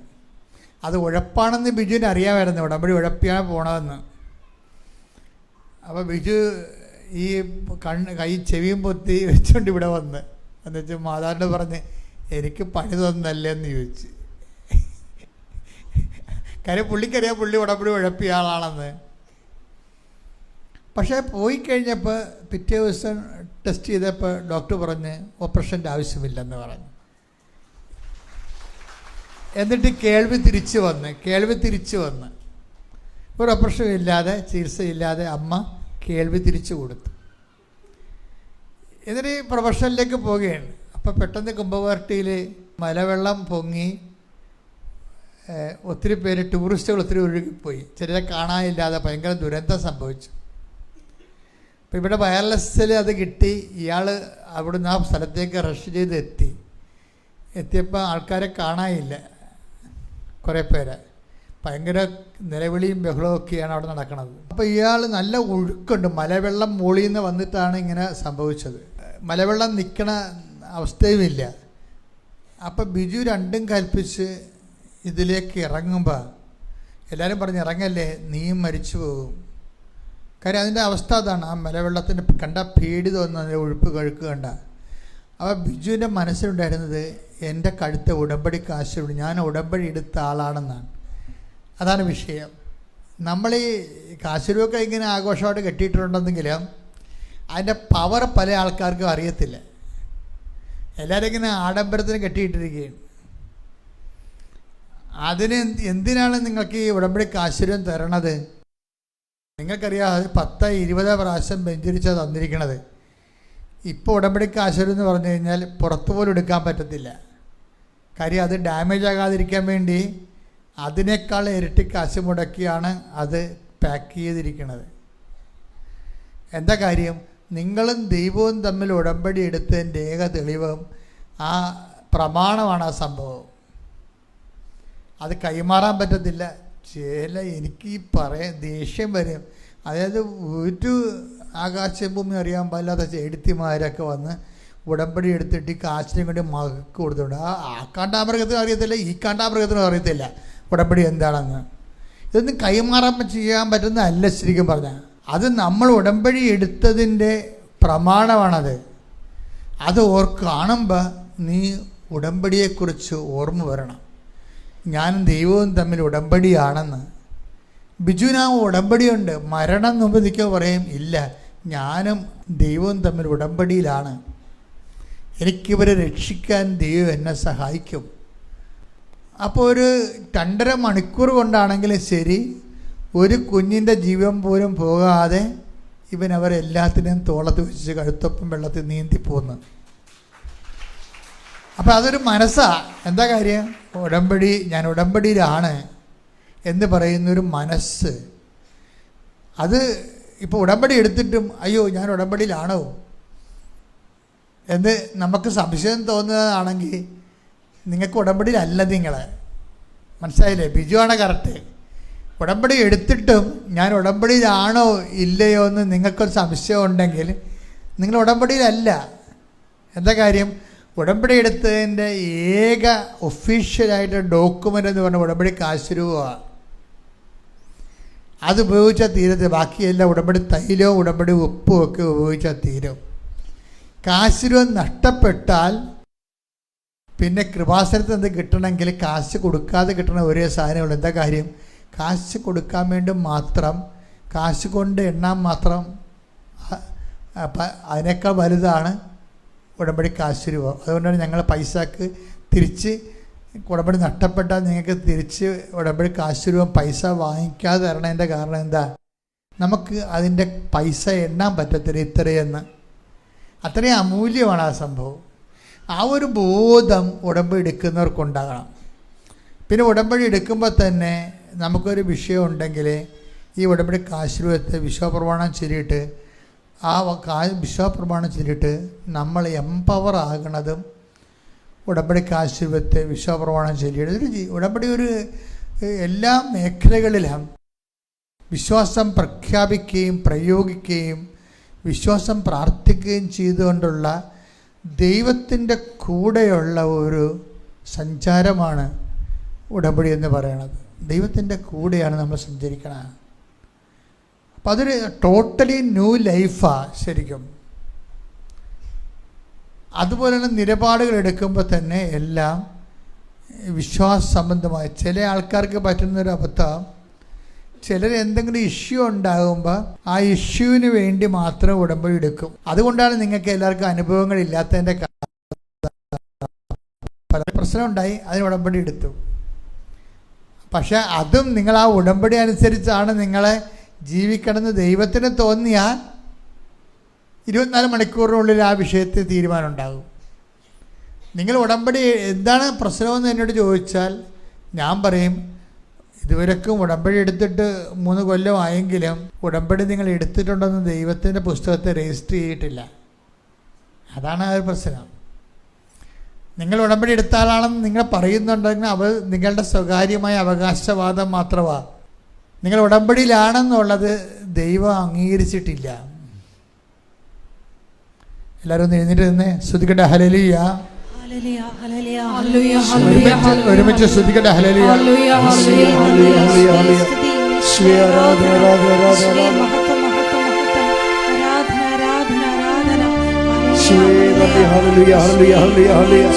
മഹത്വം മഹത്വം ആരാധന ആരാധന ഹല്ലേലൂയ ഹല്ലേലൂയ ഹല്ലേലൂയ ഹല്ലേലൂയ. യേശുവേ നന്ദി, ആരാധന പിതാവേ നന്ദി, പിതാവേ മഹത്വം, പിതാവേ ആരാധന ഹല്ലേലൂയ ഹല്ലേലൂയ ഹല്ലേലൂയ.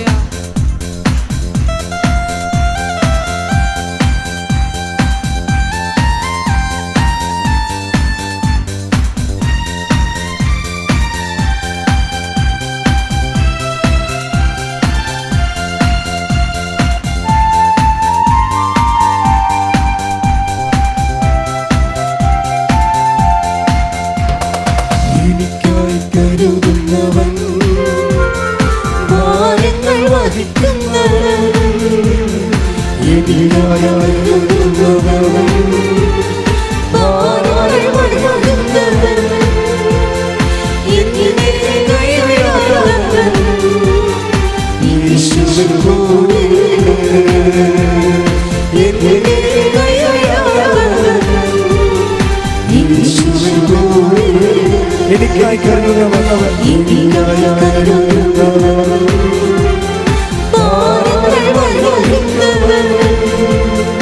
എന്നെ കൈവിടാതവൻ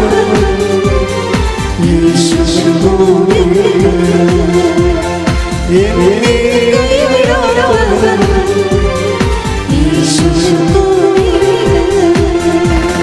പരീക്ഷണങ്ങളെ ദൈവം അനുവദിച്ച പരിഹാരത്തിനായി കരുതിയിട്ടുണ്ട്.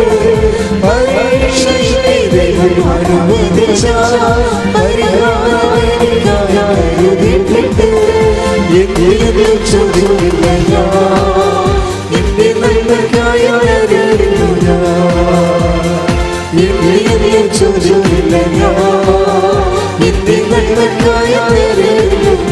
സ്തുതിക്കട്ടെ. ഹല്ലേലൂയ, ഹല്ലേലൂയ.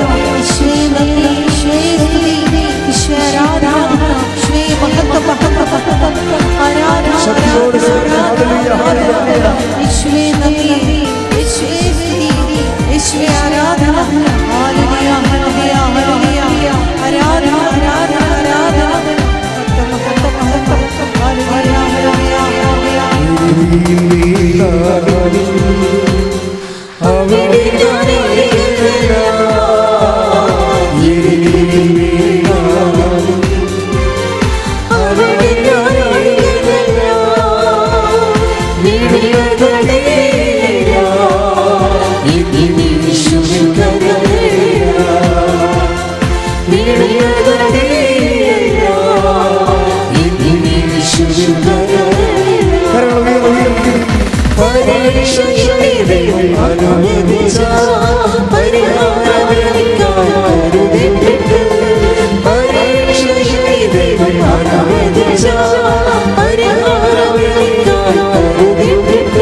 സ്തുതിക്കട്ടെ. ഹല്ലേലൂയ,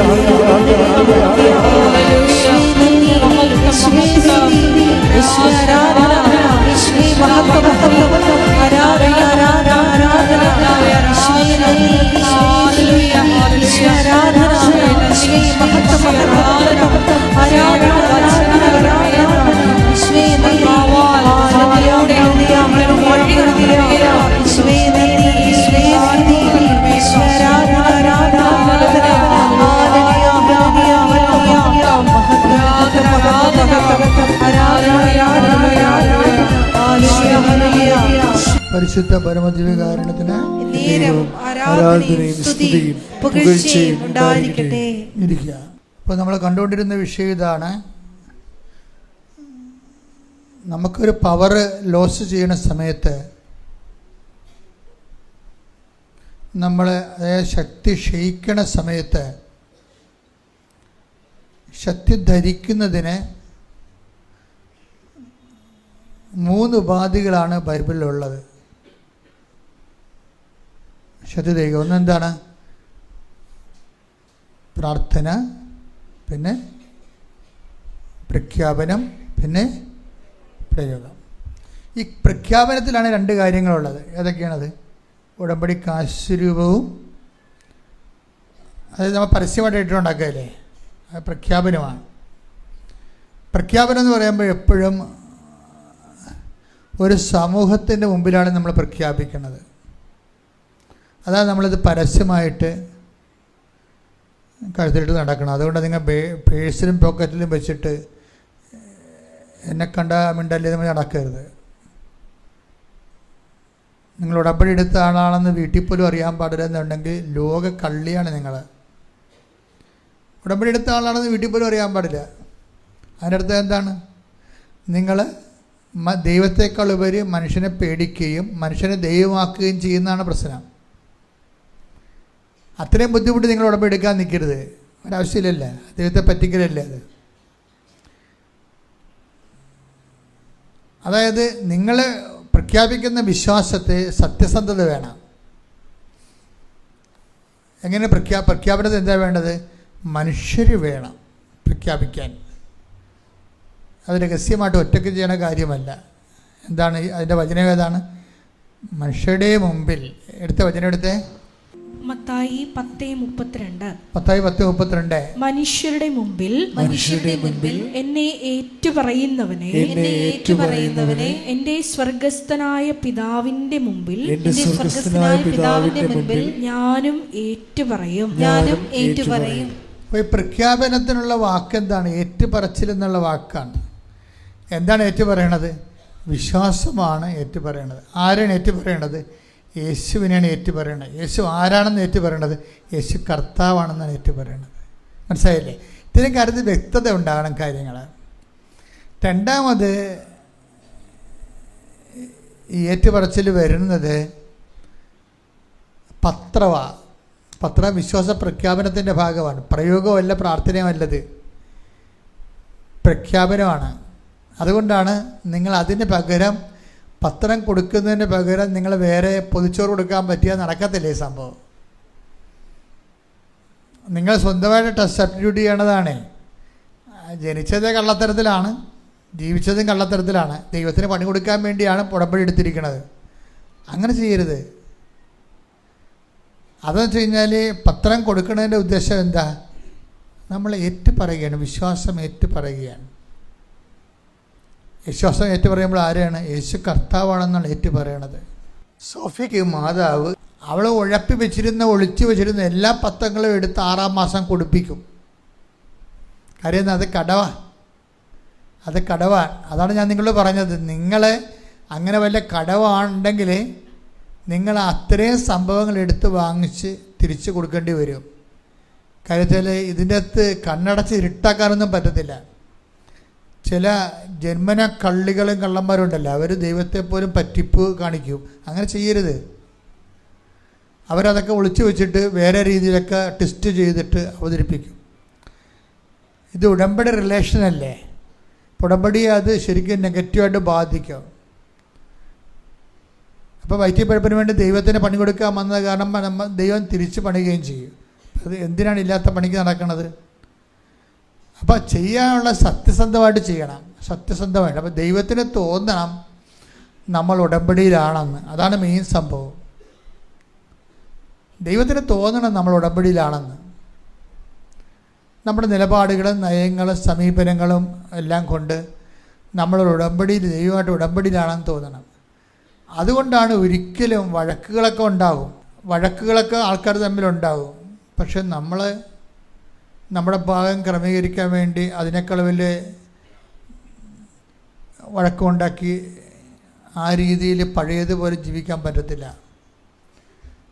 നിങ്ങളൊരു വഴക്ക് ചിലപ്പോൾ തോറ്റ് മറ്റുള്ളവർ വിചാരിക്കും അവർ പറയണത് ശരിയാണ്. കാര്യം അവർക്ക് സ്വരം ഉണ്ടല്ല, അവർ സ്വരം എടുത്ത് നമ്മളെ തോപ്പിച്ചായിരിക്കും. അപ്പം ശരിയാണെന്ന് വിചാരിക്കും. അവർ പറഞ്ഞത് ശരിയല്ലെന്ന് പറയാൻ വേണ്ടി നമ്മളും അവരെ തോപ്പിക്കാൻ വേണ്ടി അതേ മെഷീനറി ഉപയോഗിക്കാൻ പറ്റത്തില്ല. കാര്യം ഇതെല്ലാം കണ്ടുകൊണ്ടിരിക്കുന്ന ദൈവമാണ് നമ്മൾക്ക് പ്രതിഫലം നൽകണത്. രഹസ്യത്തിൽ അറിയുന്ന പിതാവ് നിങ്ങൾക്ക് പ്രതിഫലം നൽകും. Take the word of God. ശ്രുതിക്കട്ടെ ഹല്ലേലൂയ.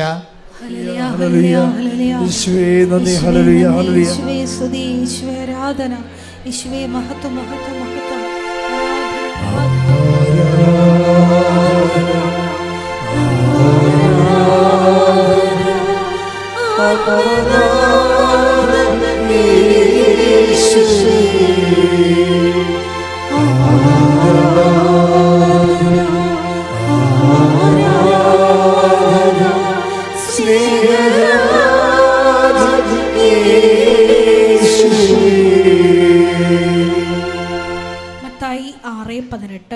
മത്തായി 6:18. രഹസ്യങ്ങൾ അറിയുന്ന പിതാവ്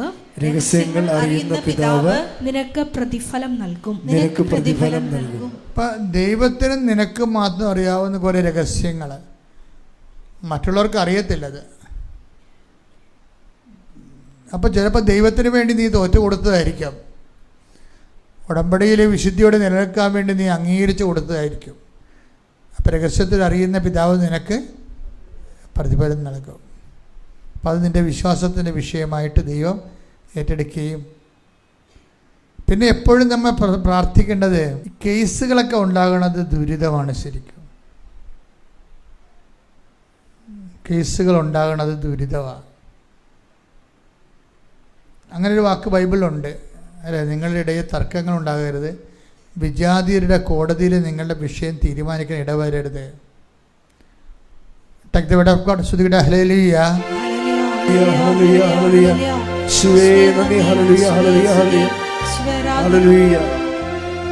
ഒന്ന് കൊറിന്തോസ് 6:5 മുതലുള്ള തിരുവചനങ്ങൾ. 1 കൊറിന്തോസ് 6:5. നിങ്ങളെ ലജ്ജിപ്പിക്കാനാണ് ഞാനിത് പറയുന്നത്. സഹോദരർ തമ്മിലുള്ള വഴക്കുകൾ തീർക്കാൻ മാത്രം ജ്ഞാനിയായ ഒരുവൻ പോലും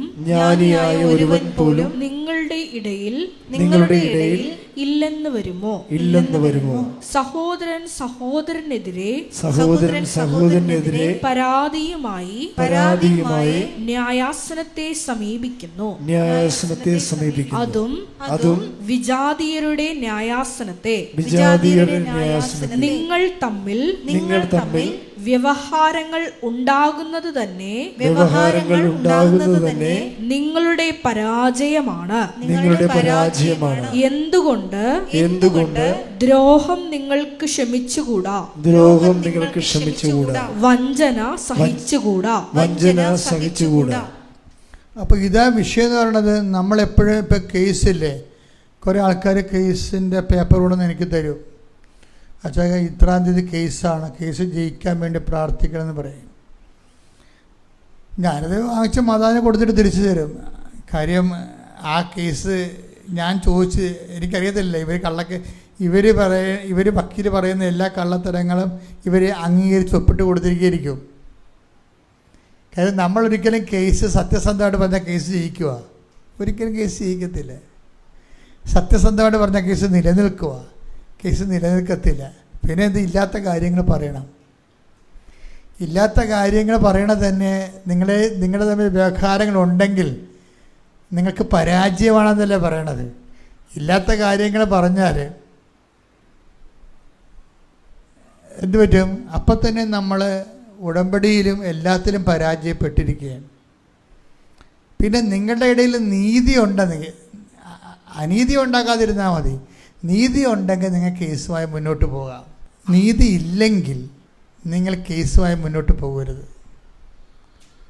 നിങ്ങളുടെ നീതി ഉണ്ടെങ്കിൽ, ഇപ്പോൾ ഭർത്താവിനിടയ്ക്ക് വാങ്ങിച്ച സ്വർണം നിങ്ങൾ പറയുന്ന 50 പവൻ തന്നെന്ന് പറയും. ഞാൻ 50 പവനും കൊണ്ടാണ് വന്നത്, 50 ലക്ഷം രൂപയെന്ന് പറയും. നിങ്ങൾക്കറിയാം നിങ്ങളെല്ലാം കൂടി 20 പവനേ ഉണ്ടായിരുന്നുള്ളെന്ന്. കേസ് ഇപ്പോൾ വക്കീൽ പറയണ 20 പവൻ എന്നാ ഉണ്ടാകാനാണ്, അതുകൊണ്ട് നിങ്ങൾ 50 എന്ന് എഴുതാൻ പറയും. അപ്പോൾ ആരാണ് ഈ ആളും വന്ന് ഉടമ്പടി എടുത്തിട്ടുണ്ട്. വക്കീൽ പറഞ്ഞിട്ടാണ്. ഇപ്പോൾ വക്കീലാണ് അവിടെ കർത്താവ്, യേശു അല്ല. അവിടെ വിഷയം വന്നിരിക്കുന്നത് യേശു കർത്താവാണെന്ന് പറയുമ്പോൾ യേശുവിൻ്റെ സ്ഥാനത്ത് തീരുമാനം എടുക്കാൻ സഹായിച്ച കള്ളക്കർത്താക്കന്മാരുണ്ട്. അവരോട് ഗുഡ് ബൈ പറയേണ്ടി വരും. എന്താ കാര്യം? വക്കീലിനെ കുറ്റം പറഞ്ഞൊരു കാര്യമില്ല, അയാളുടെ പയറ്റിപ്പഴപ്പാണത്. അതങ്ങനെ പറഞ്ഞാലേ കേസ് നിൽക്കത്തുള്ളൂ. പക്ഷെ അങ്ങനെ പറഞ്ഞാൽ നീ നിൽക്കത്തില്ല. എന്താ കാര്യം? നീ 50,000 രൂപയ്ക്ക് ദൈവത്തിന് ഒറ്റിക്കൊടുത്ത് കള്ളത്തരം പറഞ്ഞിട്ട് അനുഗ്രഹം മേടിക്കാൻ വേണ്ടി ഉടമ്പടി ചെയ്ത് അടിച്ചു മാറ്റാൻ മറുപറയെ വന്നിരിക്കുന്ന ആളാണ്. ദൈവത്തിന് അറിയത്തില്ലേ?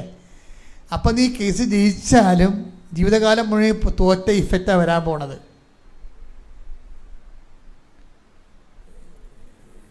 ജീവിതകാലം മുഴുവനും. അതുകൊണ്ടാണ് ഈശോ പറഞ്ഞത്, മക്കളെ പ്രലോഭനങ്ങളിൽ ഉൾപ്പെടുത്തരുത് എന്ന് പ്രാർത്ഥിക്കാൻ, ഉണർന്നിരുന്ന് പ്രാർത്ഥിക്കാൻ. ഉറങ്ങി പ്രാർത്ഥിക്കാവുന്ന കാര്യം ഉണ്ടാകുമായിരിക്കും. അതുകൊണ്ടാണ് ഈശോ ഉണർന്നിരുന്ന് പ്രാർത്ഥിക്കാൻ പറഞ്ഞത്. ഉറങ്ങി പ്രാർത്ഥിക്കാവുന്ന പല വിഷയങ്ങളും കാണുവേ, ചിലപ്പോൾ നമുക്കറിയത്തില്ല എന്താണെന്ന്. ഉണർന്നിരുന്ന് പ്രാർത്ഥിക്കാൻ ഒരു കാര്യം പറഞ്ഞായിരുന്നു. എന്താണത്? പ്രലോഭനങ്ങളിൽ ഉൾപ്പെടുത്തിയ പരാജയമാണ് ആ സംഭവം. പ്രലോഭനങ്ങൾ ഉൾപ്പെട്ടു പോയാൽ അത് ഈ സ്വർഗസ്ഥനായ പിതാവ് എന്ന പ്രാർത്ഥന പഠിപ്പിച്ചപ്പോൾ ഒരു പ്രാർത്ഥന പറഞ്ഞ എന്താണ്?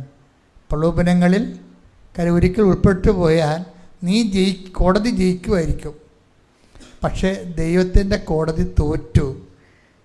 സർട്ടിഫിക്കറ്റ് വരുമ്പോൾ തോറ്റതായിട്ടാണ് വരണത്. എല്ലായിടത്തും ജയിച്ച് വന്നാൽ 2ാം ക്ലാസ്സിലും 3ാം ക്ലാസ്സിലും ജയിച്ചു, 10ാം ക്ലാസ്സിൽ തോറ്റെന്ന് പറഞ്ഞിട്ട് എന്നത്തിനാണ് ആ സർട്ടിഫിക്കറ്റ്? 2ാം ക്ലാസ്സിലും 3ാം ക്ലാസ്സിലും 5ാം ക്ലാസ്സിലൊക്കെ ജയിച്ചു, കൊച്ചു കള്ളങ്ങളും തിരിമറികളൊക്കെ പറഞ്ഞ് ജയിച്ചു.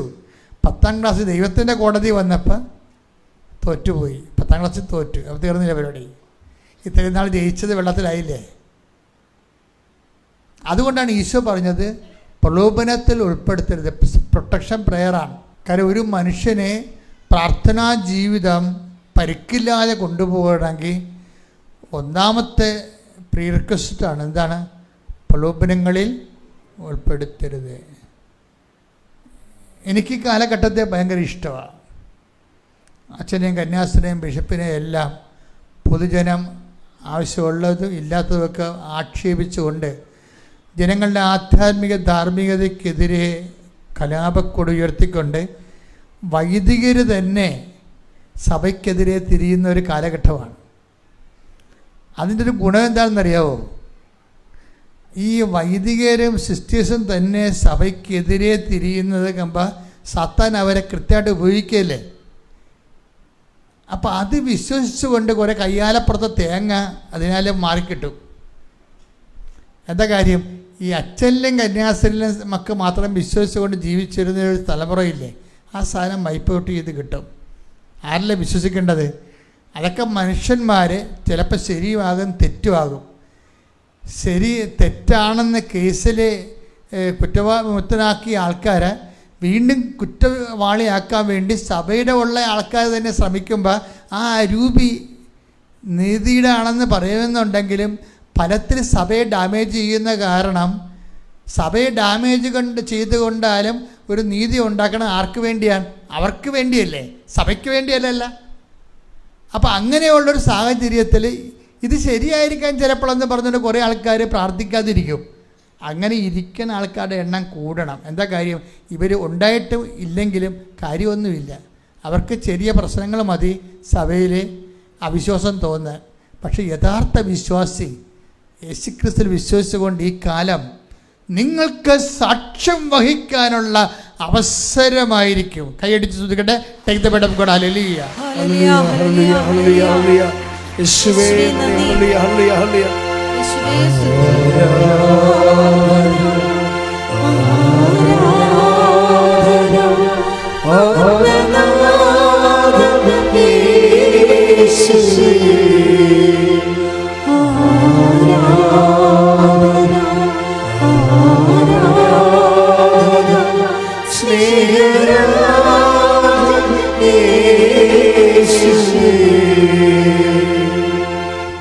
മർക്കോസ് 13:9.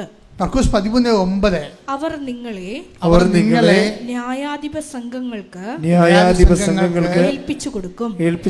അപ്പോൾ അതാണല്ലോ ഇപ്പം സംഭവിക്കുന്നത്. അവർ നിങ്ങളെ ന്യായാധിപ സംഘങ്ങൾക്ക് ഏൽപ്പിച്ചു കൊടുക്കും. സിനഗോഗുകളിൽ വെച്ച് നിങ്ങളെ പ്രഹരിക്കും.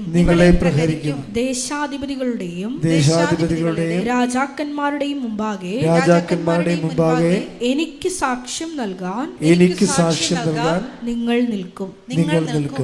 ഇതൊക്കെ നിങ്ങൾക്ക് സാക്ഷ്യം നൽകാനുള്ള അവസരമായിരിക്കും. അപ്പം നമുക്ക് എന്തെങ്കിലും തരത്തിലുള്ള നമ്മുടെ വിശ്വാസത്തിനെതിരെ ഒരു സിറ്റുവേഷൻ ക്രിയേറ്റ് ചെയ്യപ്പെടുമ്പോൾ ചിലപ്പോൾ അവിടെ മീഡിയ റീച്ചിന് വേണ്ടിയാകും, അല്ലെങ്കിൽ സഭയെ തന്ത്രപരമായിട്ട് ഉപദ്രവിച്ചുകൊണ്ട് രാഷ്ട്രീയ നേട്ടം ഉണ്ടാക്കാനാകും. ഇതെല്ലാം ഇലക്ഷൻ്റെ ഒരു ടൈമിനാണ് ഇതെല്ലാം പൊങ്ങി വരണമെന്ന് ഓർക്കണം. അപ്പം നമ്മളെ സഹായിക്കാമെന്നും പറഞ്ഞ് നമ്മുടെ കൂടെ നിൽക്കുന്ന ആൾക്കാർക്ക് പോലും അവർ തന്നെയായിരിക്കും നമ്മളെ ഏറ്റവും ഉപദ്രവിക്കാൻ വേണ്ടി സാത്താൻ ഉപയോഗിക്കുന്ന ആൾക്കാർ. പക്ഷേ ഇതൊക്കെ എന്താണ്? വിശ്വാസികളെ സംബന്ധിച്ചിടത്തോളം എന്താണ്? അത് ശരി ഇത് ശരി വേണമെന്ന് പറയുന്ന സമയമല്ലത്. മറിച്ച് എന്താണ്? വിശുദ്ധമായ ജീവിതം നയിച്ചുകൊണ്ട് ഇതെല്ലാം നിങ്ങൾക്ക് സാക്ഷ്യം വഹിക്കാനുള്ള അവസരമായിരിക്കും. ശ്രദ്ധിക്കട്ടെ. ഹല്ലേലൂയ ഹല്ലേലൂയ ഹല്ലേലൂയ ഹല്ലേലൂയ ഹല്ലേലൂയ ഹല്ലേലൂയ ഹല്ലേലൂയ. യേശുവേ ആരാധന ആരാധന ആരാധന ആരാധന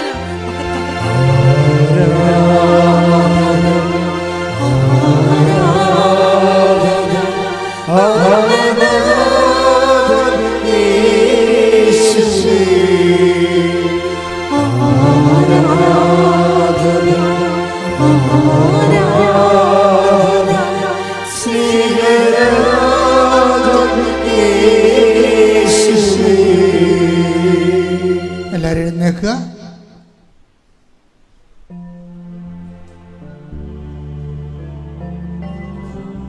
വ്യക്തിപരമായ പ്രാർത്ഥനകളുടെയും ജീവിത സമർപ്പണ പ്രാർത്ഥനകളുടെയും സമയമാണ്. സിസ്റ്റർ ജോമോൾ ഇപ്പോഴും പ്രാർത്ഥിക്കും. ഓരോ വിഷയങ്ങളുടെ മേലും സമർപ്പിച്ച് പ്രാർത്ഥിക്കും. നിങ്ങൾ ആദരവോടെ ഭക്തിയോടെ ജീവിതാവസ്ഥകൾ, നിങ്ങൾ ഇന്ന് നേരിടുന്ന ജീവിത പ്രശ്നങ്ങൾ സമർപ്പിച്ചുകൊണ്ട് നിൽക്കട്ടെ. പരിശുദ്ധ പരമാദിവ്യ കാരുണ്യത്തിന് നീരവും ആരാധനയും സ്തുതിയും പുകഴ്ചയും ഉണ്ടായിരിക്കട്ടെ. പരിശുദ്ധ പരമ ദിവ്യ കാരുണ്യത്തിന് നേരവും ആരാധനയും സ്തുതിയും പുകഴ്ചയും ഉണ്ടായിരിക്കട്ടെ. പരിശുദ്ധ പരമ ദിവ്യ കാരുണ്യത്തിന് നേരവും ആരാധനയും സ്തുതിയും പുകഴ്ചയും ഉണ്ടായിരിക്കട്ടെ. നമുക്കെല്ലാവർക്കും കൃപാസനം പ്രത്യക്ഷീകരണ മധ്യസ്ഥ പ്രാർത്ഥന ഏറ്റുചൊല്ലി പ്രാർത്ഥിക്കാം. അമ്മേ പരിശുദ്ധ അമ്മേ, അമ്മേ പരിശുദ്ധ അമ്മേ, ദൈവമാതാവേ, ദൈവമാതാവേ, കൃപാസനത്തിലൂടെ ഞങ്ങൾക്കും ഞങ്ങളുടെ ദേശത്തിനും അമ്മ മധ്യസ്ഥം തേടി തന്ന എല്ലാ അനുഗ്രഹങ്ങൾക്കും കൃപകൾക്കും ഞങ്ങളിപ്പോൾ ഹൃദയം നിറഞ്ഞ നന്ദി പറയുന്നു. സ്തുതിച്ചു പ്രാർത്ഥിക്കാം. ഹല്ലേലൂയ, ഹല്ലേലൂയ. നാളിതുവരെ ഞങ്ങൾക്ക് ലഭിച്ച എല്ലാ കൃപകൾക്കും അനുഗ്രഹങ്ങൾക്കും നന്ദി പറയുന്നു. Hallelujah, hallelujah. മഹത്വം, മഹത്വം, ആരാധന, ആരാധന. ദൈവപിതാവേ നന്ദി, ദൈവപിതാവേ മഹത്വം, ദൈവപിതാവേ ആരാധന.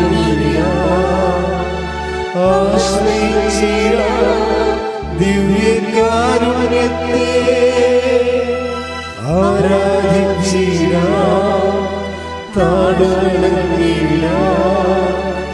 ആശ്രയിച്ചിടാം ദിവ്യകാരുണ്യത്തെ. പരിശുദ്ധ പരമ ദിവ്യ കാരുണ്യത്തിന് നേരവും ആരാധനയും സ്തുതിയും പുകഴ്ചയും ഉണ്ടായിരിക്കട്ടെ. പരിശുദ്ധ പരമ ദിവ്യ കാരുണ്യത്തിന് നേരവും ആരാധനയും സ്തുതിയും പുകഴ്ചയും ഉണ്ടായിരിക്കട്ടെ. പരിശുദ്ധ പരമ ദിവ്യ കാരുണ്യത്തിന് നേരവും ആരാധനയും സ്തുതിയും പുകഴ്ചയും ഉണ്ടായിരിക്കട്ടെ. അമ്മേ പരിശുദ്ധ അമ്മേ, അമ്മേ പരിശുദ്ധ അമ്മേ, ദൈവമാതാവേ, ദൈവമാതാവേ, 2004 ഡിസംബർ 7-ാം തീയതി 2004 ഡിസംബർ 7-ാം തീയതി ഉച്ചകഴിഞ്ഞ് 2:30 2:30 കൃപാസനത്തിൽ സംഭവിച്ച അമ്മയുടെ പ്രത്യക്ഷപ്പെടലിനെ കുറിച്ച് തിരുസഭയ്ക്ക് സമർപ്പിച്ചിരിക്കുന്ന പഠനരേഖകളുടെ മേൽ വസ്തുനിഷ്ഠവും ദൈവശാസ്ത്ര വിധി പ്രകാരമുള്ളതുമായ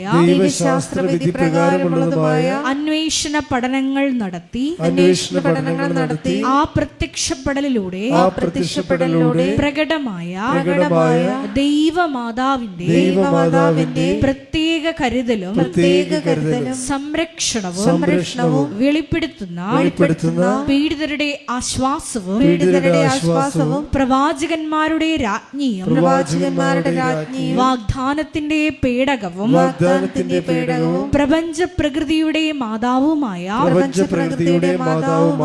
പരിശുദ്ധ അമ്മയുടെ ഭക്തി തിരുസഭയിൽ കൂടുതൽ പ്രചരിച്ച് ജീവിതത്തിന്റെ ദുരിത ദുരന്ത അവസ്ഥകളിൽ അകപ്പെട്ട് കഴിയുന്ന അനേകായിരം മക്കൾക്ക് ദൈവത്തിന്റെ സാന്നിധ്യവും സന്ധിപ്പും കൂടുതൽ അനുഭവിക്കുക വഴി ആത്മീയ വിശുദ്ധിയും ദൈവശക്തിയും കൈവരിക്കുവാൻ ഞങ്ങളുടെ കുടുംബങ്ങളെ ഇടയാക്കണമേ. സ്തുതിച്ചു പ്രാർത്ഥിക്കാം. ഹല്ലേലൂയ, ഹല്ലേലൂയ, ഹല്ലേലൂയ. ദിവ്യകാരുണ്യനാഥ, മരിയൻ ഉടമ്പടിയെടുത്ത് പ്രാർത്ഥിക്കുന്ന ഞങ്ങളുടെ കുടുംബങ്ങളെ വിശുദ്ധീകരിക്കണമേ എന്ന് പ്രാർത്ഥിക്കുന്നു, ശക്തീകരിക്കണമേ എന്ന് പ്രാർത്ഥിക്കുന്നു, ആത്മാവാൽ വഴി നടത്തണമേ എന്ന് പ്രാർത്ഥിക്കുന്നു, വലിയ വലിയ സാക്ഷികളാക്കി നിർത്തണമേ എന്ന് പ്രാർത്ഥിക്കുന്നു. Hallelujah, hallelujah. ദൈവപിതാവേ നന്ദി, ദൈവപിതാവേ മഹത്വം, ദൈവപിതാവേ ആരാധന.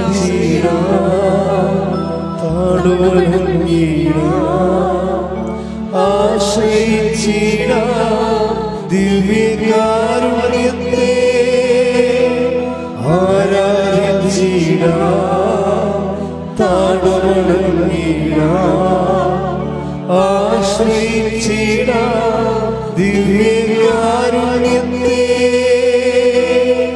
പരിശുദ്ധ പരമ ദിവ്യ കാരുണ്യത്തിന് നേരവും ആരാധനയും സ്തുതിയും പുകഴ്ചയും ഉണ്ടായിരിക്കട്ടെ. പരിശുദ്ധ പരമ ദിവ്യ കാരുണ്യത്തിന് നേരവും ആരാധനയും സ്തുതിയും പുകഴ്ചയും ഉണ്ടായിരിക്കട്ടെ. പരിശുദ്ധ പരമ ദിവ്യ കാരുണ്യത്തിന് നേരവും ആരാധനയും സ്തുതിയും പുകഴ്ചയും ഉണ്ടായിരിക്കട്ടെ. അമ്മേ പരിശുദ്ധ അമ്മേ, അമ്മേ പരിശുദ്ധ അമ്മേ, ഭൂസ്വർലോകങ്ങളുടെ രാജ്ഞിയായ അങ്ങേയ്ക്ക് ഭൗമ സംരക്ഷണത്തിനായി പ്രപഞ്ച പ്രകൃതിയെ തന്നെ തിരുസഭ പ്രതിഷ്ഠിക്കുവാൻ ഈ പ്രത്യക്ഷീകരണം വഴി ഇടയാക്കണമേ. പരിശുദ്ധ അമ്മേ, ജപമാല മാതാവേ, സകല കൃപാസനം പ്രാർത്ഥനകളോടും ചേർത്ത് ഞങ്ങൾ ഇപ്പോൾ പ്രാർത്ഥിക്കുന്ന ഈ സമൂഹത്തിന്റെ പ്രത്യേക നിയോഗങ്ങളും മൗനമായിട്ട് നമ്മുടെ വ്യക്തിപരമായ പ്രാർത്ഥനാ വിഷയങ്ങളും സമാനമായിട്ടുള്ള ജീവിത ദുരിതങ്ങളിലൂടെ കടന്നു പോകുന്ന മക്കളെയും കൃപാസനത്തിൽ ജീവനോടെ പ്രത്യക്ഷയായ ദൈവമാതാവിൻ്റെ മധ്യസ്ഥയിൽ ദിവ്യകാരുണ്യ സന്നിധിയിൽ സമർപ്പിച്ച് നമുക്കൊരു നിമിഷം പ്രാർത്ഥിക്കാം.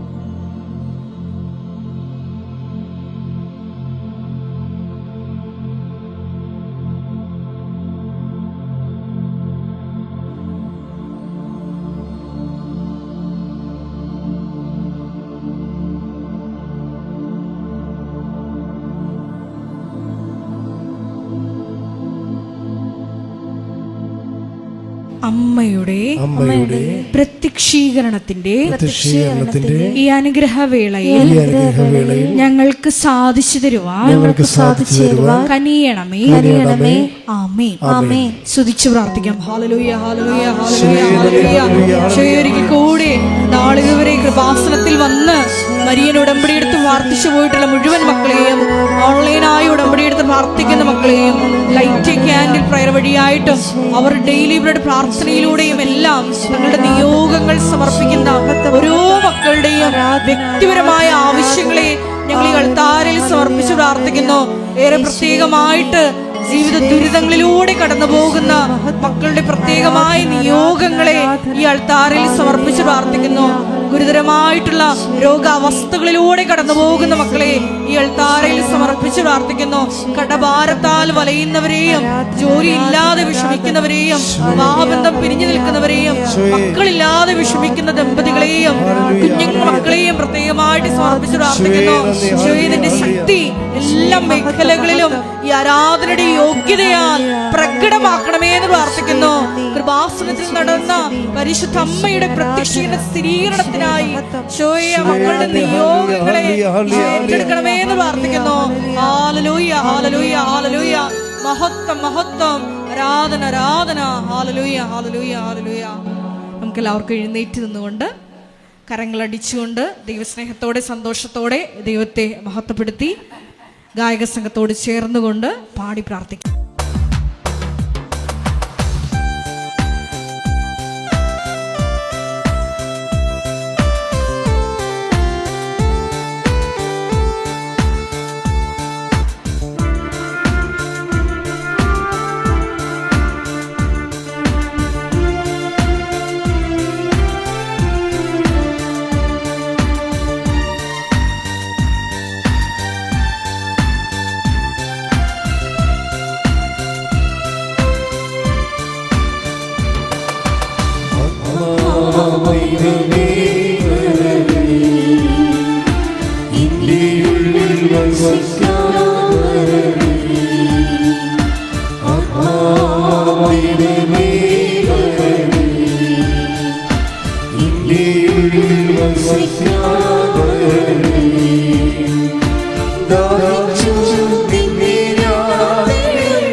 സ്തുതിക്കട്ടെ. ഹല്ലേലൂയ, ഹല്ലേലൂയ, ഹല്ലേലൂയ, ഹല്ലേലൂയ, ഹല്ലേലൂയ.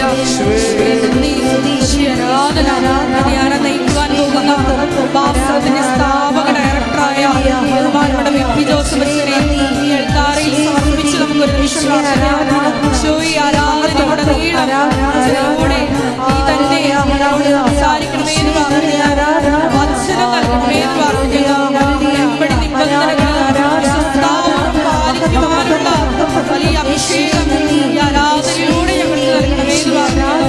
ഹല്ലേലൂയ, ഹല്ലേലൂയ, മഹത്വം, മഹത്വം, ആരാധന, ആരാധന. ഹല്ലേലൂയ. ഈശോയെ നന്ദി, ഈശോയെ ആരാധന. അഭിഷേകം ചെയ്യണേ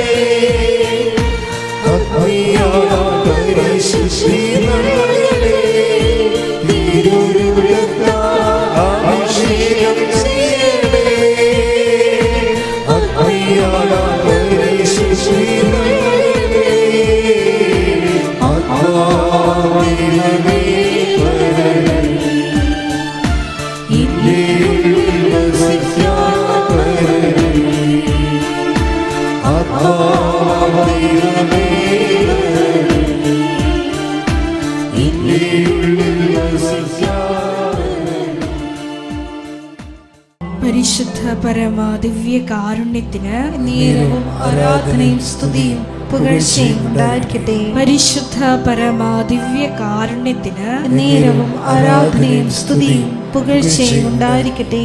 പരിശുദ്ധ പരമ ദിവ്യ കാരുണ്യത്തിന് നേരവും ആരാധനയും സ്തുതിയും പുകഴ്ചയും ഉണ്ടായിരിക്കട്ടെ. ദിവ്യകാരുണ്യനാഥ, 2015 മുതൽ കൃപാസനത്തിൽ വന്ന് തീർത്ഥാടക ഉടമ്പടി എടുത്തു പോയിട്ടുള്ള മുഴുവൻ മക്കളെയും കുടുംബങ്ങളെയും അവരുടെ വ്യത്യസ്തമായ ജീവിതാവസ്ഥകളെയും ഇപ്പോൾ അവർ കടന്നുപോയിക്കൊണ്ടിരിക്കുന്ന വിധങ്ങളായ നൊമ്പരങ്ങളെയും ഈ ആരാധനാ മണിക്കൂറിൽ ഞങ്ങൾ ഇറക്കി വെച്ച് പ്രാർത്ഥിക്കുന്നു. പരിശുദ്ധ മാതാവേ, ആ മക്കൾക്ക് വേണ്ടി പ്രത്യേകമായിട്ട് ഈ ആരാധനാ സമയം നീ മധ്യസ്ഥം വഹിക്കണമേ എന്ന് പ്രത്യേകമായിട്ട് പ്രാർത്ഥിക്കുന്നു. 2020 മുതൽ വിധങ്ങളായ ഭൂഖണ്ഡങ്ങളിൽ ഇരുന്ന് ഓൺലൈനായി ഉടമ്പടി എടുത്ത് പ്രാർത്ഥിക്കുന്ന മക്കളെ പ്രത്യേകമായിട്ട് സമർപ്പിച്ച് പ്രാർത്ഥിക്കുന്നു. തങ്ങളുടേതായ ജീവിത ദുരന്തങ്ങളിൽ പരിശുദ്ധ മാതാവേ, നീ തന്നെ ആ മക്കൾക്ക് താങ്ങും തണലുമായി അവരുടെ കൂടെ നീ നടക്കണമേ എന്ന്, അവരുടെ ജീവിത വിഷയങ്ങളിൽ എത്രയും വേഗം ഉത്തരം നൽകണമേ എന്ന് പ്രത്യേകമായിട്ട് പ്രാർത്ഥിക്കുന്നു. ലൈറ്റിംഗ് ആൻഡിൽ പ്രയർ റിക്വസ്റ്റിലൂടെ നിയോഗം സമർപ്പിച്ചിട്ടുള്ള മുഴുവൻ മക്കളെയും ഓർത്ത് പ്രാർത്ഥിക്കുന്നു. ഈശോയെ, അവരുടെ വിഷയങ്ങൾ നീ ഏറ്റെടുക്കണമേ എന്ന് പ്രാർത്ഥിക്കുന്നു. അനുദിനം രാവിലെ 5:30 അവർ ഡെയിലി ബ്രെഡ് പ്രാർത്ഥനയിലൂടെ തങ്ങളുടെ അനുദിനമുള്ള ജീവിത വിഷയങ്ങളെ സമർപ്പിച്ച് ദൈവത്തിൻ്റെ കരങ്ങളിൽ ഏൽപ്പിച്ച് യാത്ര ചെയ്യുന്ന ഓരോ മക്കളെയും ആ സമയം തന്നെ തത്സമയമായി നിയോഗങ്ങൾ ടൈപ്പ് ചെയ്തിട്ടുള്ള ഓരോ മക്കളെയും ഈശോയെ പ്രത്യേകമായിട്ട് ഈ ആരാധനാ സമയം ഞങ്ങൾ ഓർത്ത് പ്രാർത്ഥിക്കുന്നു. അവരുടെ ജീവിത വിഷയങ്ങളുടെ മേൽ ഈ ആരാധനയുടെ യോഗ്യതയാൽ വലിയ ദൈവിക ഇടപെടൽ ഉണ്ടാകണമേ എന്ന് പ്രാർത്ഥിക്കുന്നു.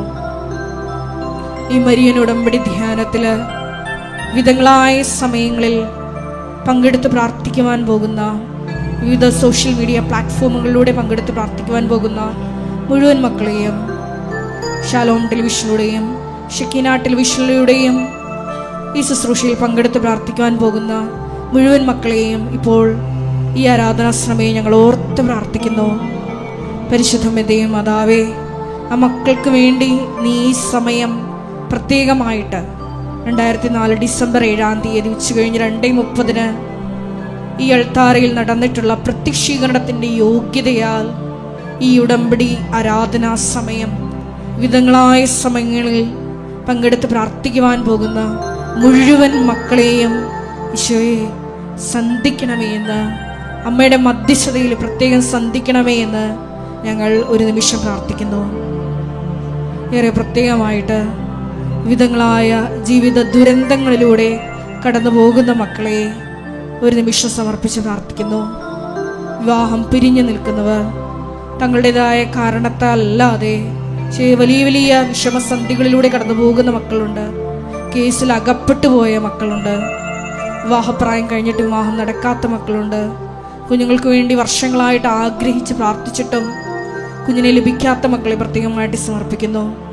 ജോലി സംബന്ധമായിട്ടുള്ള പ്രതിസന്ധികളിലൂടെ കടന്നു പോകുന്ന മക്കളെ പ്രത്യേകമായിട്ട് സമർപ്പിച്ച് പ്രാർത്ഥിക്കുന്നു. മത്സര പരീക്ഷകൾക്ക് വേണ്ടിയിട്ട് ഒരുങ്ങിയിട്ടും അത് അതിജീവിക്കുവാൻ ജയിക്കുവാൻ സാധിക്കാത്ത മക്കളെ പ്രത്യേകമായിട്ട് സമർപ്പിച്ച് പ്രാർത്ഥിക്കുന്നു.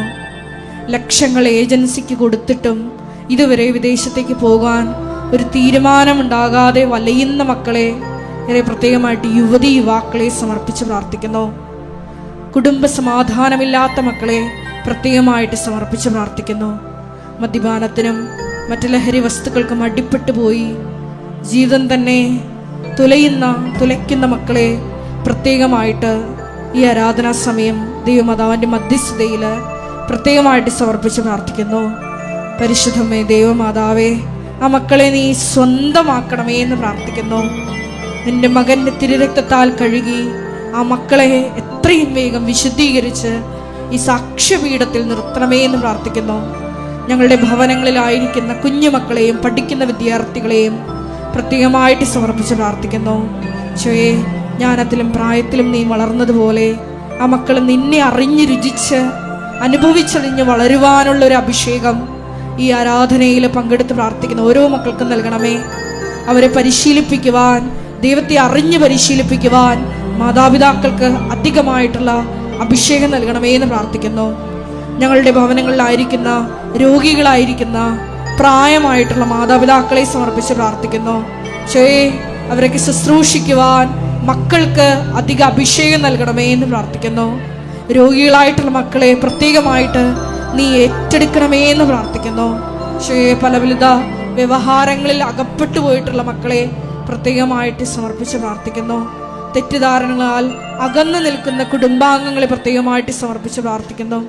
കലഹത്തിൻ്റെയും വഴക്കിൻ്റെയും അരൂപികളെ ഈ ആരാധനയുടെ യോഗ്യതയാൽ നീ അത് തകർക്കണമേ എന്ന്, അവരുടെ ഭവനത്തിൽ ശാന്തിയും സമാധാനവും നൽകണമേ എന്ന് ഞങ്ങൾ ഒരു നിമിഷം പ്രാർത്ഥിക്കുന്നു. ഏറെ പ്രത്യേകമായിട്ട് ഞങ്ങളുടെ ഈ ആലയത്തെയും പ്രത്യേകമായിട്ട് സമർപ്പിച്ച് പ്രാർത്ഥിക്കുന്നു. അനുദിനം ഇവിടെ വന്ന് കടന്നു പോകുന്ന ഓരോ മക്കളെയും ഈശോയെ പ്രത്യേകമായിട്ട് സമർപ്പിച്ച് പ്രാർത്ഥിക്കുന്നു. അവർ മരിയൻ ഉടമ്പടി എടുത്തിട്ടില്ലെങ്കിൽ പോലും ഈശോയെ മക്കളെ ഈ ഉടമ്പടിയിലേക്ക് ആകർഷിക്കണമേ എന്ന് പ്രാർത്ഥിക്കുന്നു. വലിയ വലിയ ദൈവാനുഭവങ്ങൾ നൽകണമേ എന്ന് പ്രാർത്ഥിക്കുന്നു. ഒരിക്കലെങ്കിലും ഈശോയെ ഈ അമ്മയെ കണ്ട് കൃപാസനത്തിൽ ജീവനോടെ പ്രത്യക്ഷയായ ദൈവമാതാവിനെ കണ്ട് കണ്ണുനീരിട്ട് പോയിട്ടുള്ള മുഴുവൻ മക്കളെയും വിശ്വാസമില്ലാതെയാണ് ആ മക്കൾ ഈ ആലയത്തിലോട്ട് കടന്നു വന്നതെങ്കിലും പരിശുദ്ധമേ ദൈവമാതാവേ, ഞങ്ങളായിരിക്കുന്ന ഈ സമൂഹത്തിൻ്റെ വിശ്വാസം കണക്കിലെടുത്ത് ആ മക്കൾക്ക് വലിയ വിശ്വാസവും ദൈവിക അനുഭവങ്ങളും നൽകണമേ എന്ന് പ്രാർത്ഥിക്കുന്നു. ഒരു ദിവസം അങ്ങേ മഹത്വപ്പെടുത്തി ഈ അൾത്താരയിൽ സാക്ഷ്യം പറയുവാനുള്ള വലിയ അഭിഷേകം ആ മക്കൾക്ക് നൽകണമേ എന്ന് പ്രാർത്ഥിക്കുന്നു. വിവിധങ്ങളായ തിന്മകളിൽ അകപ്പെട്ട് ജീവിക്കുന്ന മക്കളെ പ്രത്യേകമായിട്ട് സമർപ്പിച്ച് പ്രാർത്ഥിക്കുന്നു. ഭർത്താവുമായിട്ട് അല്ലെങ്കിൽ ഭാര്യയുമായിട്ട് അകന്ന് സ്വന്തം ജീവിത പാതകളിലായിരിക്കുന്ന മക്കളെ, അങ്ങനെ കുടുംബത്തിൽ വലിയ വിഷമങ്ങൾ അനുഭവിക്കുന്ന മക്കളെ, ഒപ്പം തന്നെ വലിയ വലിയ ചതികളിൽ അകപ്പെട്ടു പോയിട്ടുള്ള മക്കളെ പ്രത്യേകമായിട്ട് സമർപ്പിച്ച് പ്രാർത്ഥിക്കുന്നു. ദാമ്പത്യ വിശുദ്ധിയെ തകർക്കുന്ന എല്ലാവിധ തിന്മകൾക്കെതിരെ ആരാധനയിലൂടെ അവരുടെ ജീവിതത്തിൽ തീരുമാനമുണ്ടാകണമേ എന്ന് ഞങ്ങൾ പ്രത്യേകമായിട്ട് പ്രാർത്ഥിക്കുന്നു. ഞങ്ങളുടെ ജീവിതത്തിൽ, ഞങ്ങളുടെ കുടുംബത്തിൽ, ഞങ്ങളായിരിക്കുന്ന സമൂഹത്തിൽ ഉയർന്നു പോകുന്ന എല്ലാ തിന്മകൾക്കെതിരെയും പരിശുദ്ധമേ ദൈവമാതാവേ, സർപ്പത്തിന്റെ തല തകർത്ത ദൈവമാതാവേ, അമ്മ തന്നെ ഈ ആരാധനയുടെ യോഗ്യതയാൽ ഞങ്ങളുടെ ജീവിതത്തിലുള്ള എല്ലാ സർപ്പ സാഹചര്യങ്ങളെയും തകർക്കണമേ എന്ന് ഈ ആരാധനയുടെ യോഗ്യതയാൽ ഞങ്ങൾ ഒരു നിമിഷം സമർപ്പിച്ച് പ്രാർത്ഥിക്കുന്നു. ലോകത്തിന് കൊടുക്കുവാൻ മരിയൻ ഉടമ്പടിയെടുത്ത് പ്രാർത്ഥിച്ചു പോയിട്ടുള്ള മുഴുവൻ മക്കളെയും ഈ സമയം മരിയൻ ഉടമ്പടിയുടെ നിബന്ധനകളാൽ അത് വിശ്വസ്താപനം പാലിക്കുന്നതിലൂടെ അഭിഷേകം ചെയ്യണമേ എന്ന് പ്രാർത്ഥിച്ചുകൊണ്ട് ഒരു നിമിഷം സ്തുതിക്കാം. ഹല്ലേലൂയ ഹല്ലേലൂയ ഹല്ലേലൂയ ഹല്ലേലൂയ. യേശുവേ നന്ദി, യേശുവേ സ്തുതി, ഹല്ലേലൂയ, യേശുവേ ആരാധന, ഹല്ലേലൂയ, യേശുവേ ഹല്ലേലൂയ. മഹത്വം, മഹത്വം, യേശുവേ മഹത്വം, ആരാധന, ആരാധന, ആരാധന, ആരാധന, യേശുവേ നന്ദി, യേശുവേ മഹത്വം, നന്ദി, മഹത്വം, മഹത്വം. യേശുവേ സ്തുതി. ഹല്ലേലൂയ, ഹല്ലേലൂയ, ഹല്ലേലൂയ, ഹല്ലേലൂയ. യേശുവേ മഹത്വം, ഹല്ലേലൂയ, ഹല്ലേലൂയ.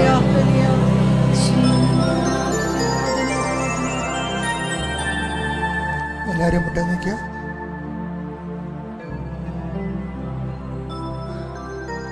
കൈകൾ കൂപ്പി വിഷയത്തിനെ നോക്കി രോഗസൗഖ്യവും ജീവിത ദുരിതങ്ങളിൽ നിന്ന് വിടുതലും ആശീർവാദം സ്വീകരിക്കാം. കർത്താവിന്റെ ഉന്നതമായ നാമത്തിന് സ്വസ്ത്രം ചെയ്യുന്നു. കർത്താവിന്റെ വിശുദ്ധ പൗരോഹിത്യത്തെ മഹത്വപ്പെടുത്തണമേ. കർത്താവ് സഭയിലുള്ള സാന്നിധ്യം പ്രകടമാക്കണമേ. 40 വർഷം ഞാൻ അർപ്പിച്ച കുർബാനയുടെ യോഗ്യതയാൽ കൃപാസനത്താറ് ജീവനോടെ പ്രത്യക്ഷപ്പെട്ട പരിശുദ്ധമ്മയുടെ മാധ്യസ്ഥതയിലെ ഉച്ച മുതൽ ഉള്ളംകാല് വരെ എല്ലാ കോശങ്ങളിലും പേശികളിലും ഞാടിഞ്ഞരമ്പുകളിലും അസ്ഥിക്കുഴകളിലും ആന്തരിക അവയവങ്ങളിലും ത്വക്ക് രോഗങ്ങളിലും ഉദര രോഗങ്ങളിലും തൈറോയ്ഡ് രോഗങ്ങളിലും ടൈസോയിഡ് ടോൺസൈറ്റ് രോഗങ്ങളിലും യേശുക്രിസ്തുവിൻ്റെ വിശുദ്ധമായ രക്തം പതിക്കപ്പെടട്ടെ.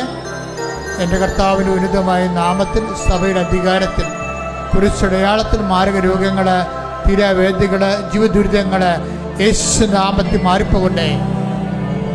ഹല്ലേലൂയ, ഹല്ലേലൂയ, ഹല്ലേലൂയ. ഹല്ലേലൂയ, ഹല്ലേലൂയ, ഹല്ലേലൂയ, ഹല്ലേലൂയ. യേശുവേ ആരാധന, ആരാധന, ആരാധന, ആരാധന. യേശുവേ നന്ദി, മഹത്വം, മഹത്വം, മഹത്വം, മഹത്വം. കർത്താവിൻ്റെ ഉന്നതമായ നാമത്തിന് സ്വസ്ത്രം ചെയ്യുന്നു. കർത്താവിൻ്റെ വിശുദ്ധ പൗരോഹിത്യത്തെ മഹത്വപ്പെടുത്തണം. കർത്താവ് സഭയിലുള്ള സാന്നിധ്യം പ്രകടമാക്കണം. അങ്ങയുടെ മക്കൾ തീർത്ഥാടനത്തിലും ഓൺലൈനിലും ഈ ആഴ്ചയെ പ്രാർത്ഥിക്കുന്ന എല്ലാ വിഷയത്തിൻ്റെ മേലും എല്ലാ കണ്ണുനീരിൻ്റെ മേലും എല്ലാ ജീവിത ദുരിതങ്ങളുടെ മേലും തടസ്സങ്ങളുടെ മേലും കർത്താവിൻ്റെ ശക്തി പ്രവർത്തിക്കട്ടെ. മാർഗ തടസ്സങ്ങൾ ജീവിത ദുരിതങ്ങൾ യേശുവിൻ്റെ നാമത്തിൽ മാറിപ്പോകട്ടെ. ശ്രദ്ധിക്കട്ടെ. ഹല്ലേലൂയ, ഹല്ലേലൂയ, ഹല്ലേലൂയ, ഹല്ലേലൂയ. യേശുവേ ഹല്ലേലൂയ.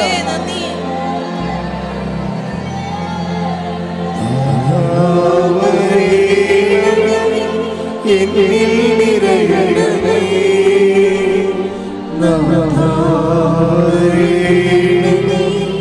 സൗഖ്യം നൽകണമേ.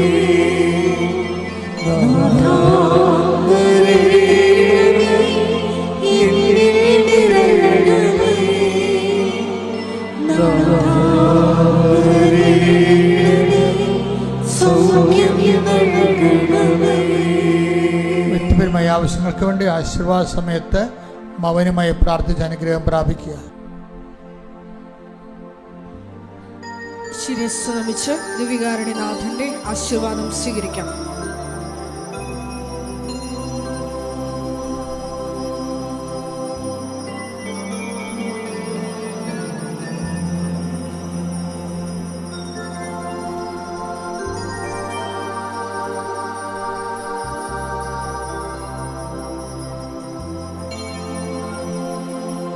പരിശുദ്ധ പരമമാ ദിവ്യകാരുണ്യമേ, ഇന്നും അങ്ങേക്ക് ആരാധന. പരിശുദ്ധ പരമമാ ദിവ്യകാരുണ്യമേ, ഇന്നും അങ്ങേക്ക് ആരാധന. പരിശുദ്ധ പരമമാ ദിവ്യകാരുണ്യമേ, ഇന്നും അങ്ങേക്ക് ആരാധന. ആമേൻ, ആവേ മരിയ, ആവേ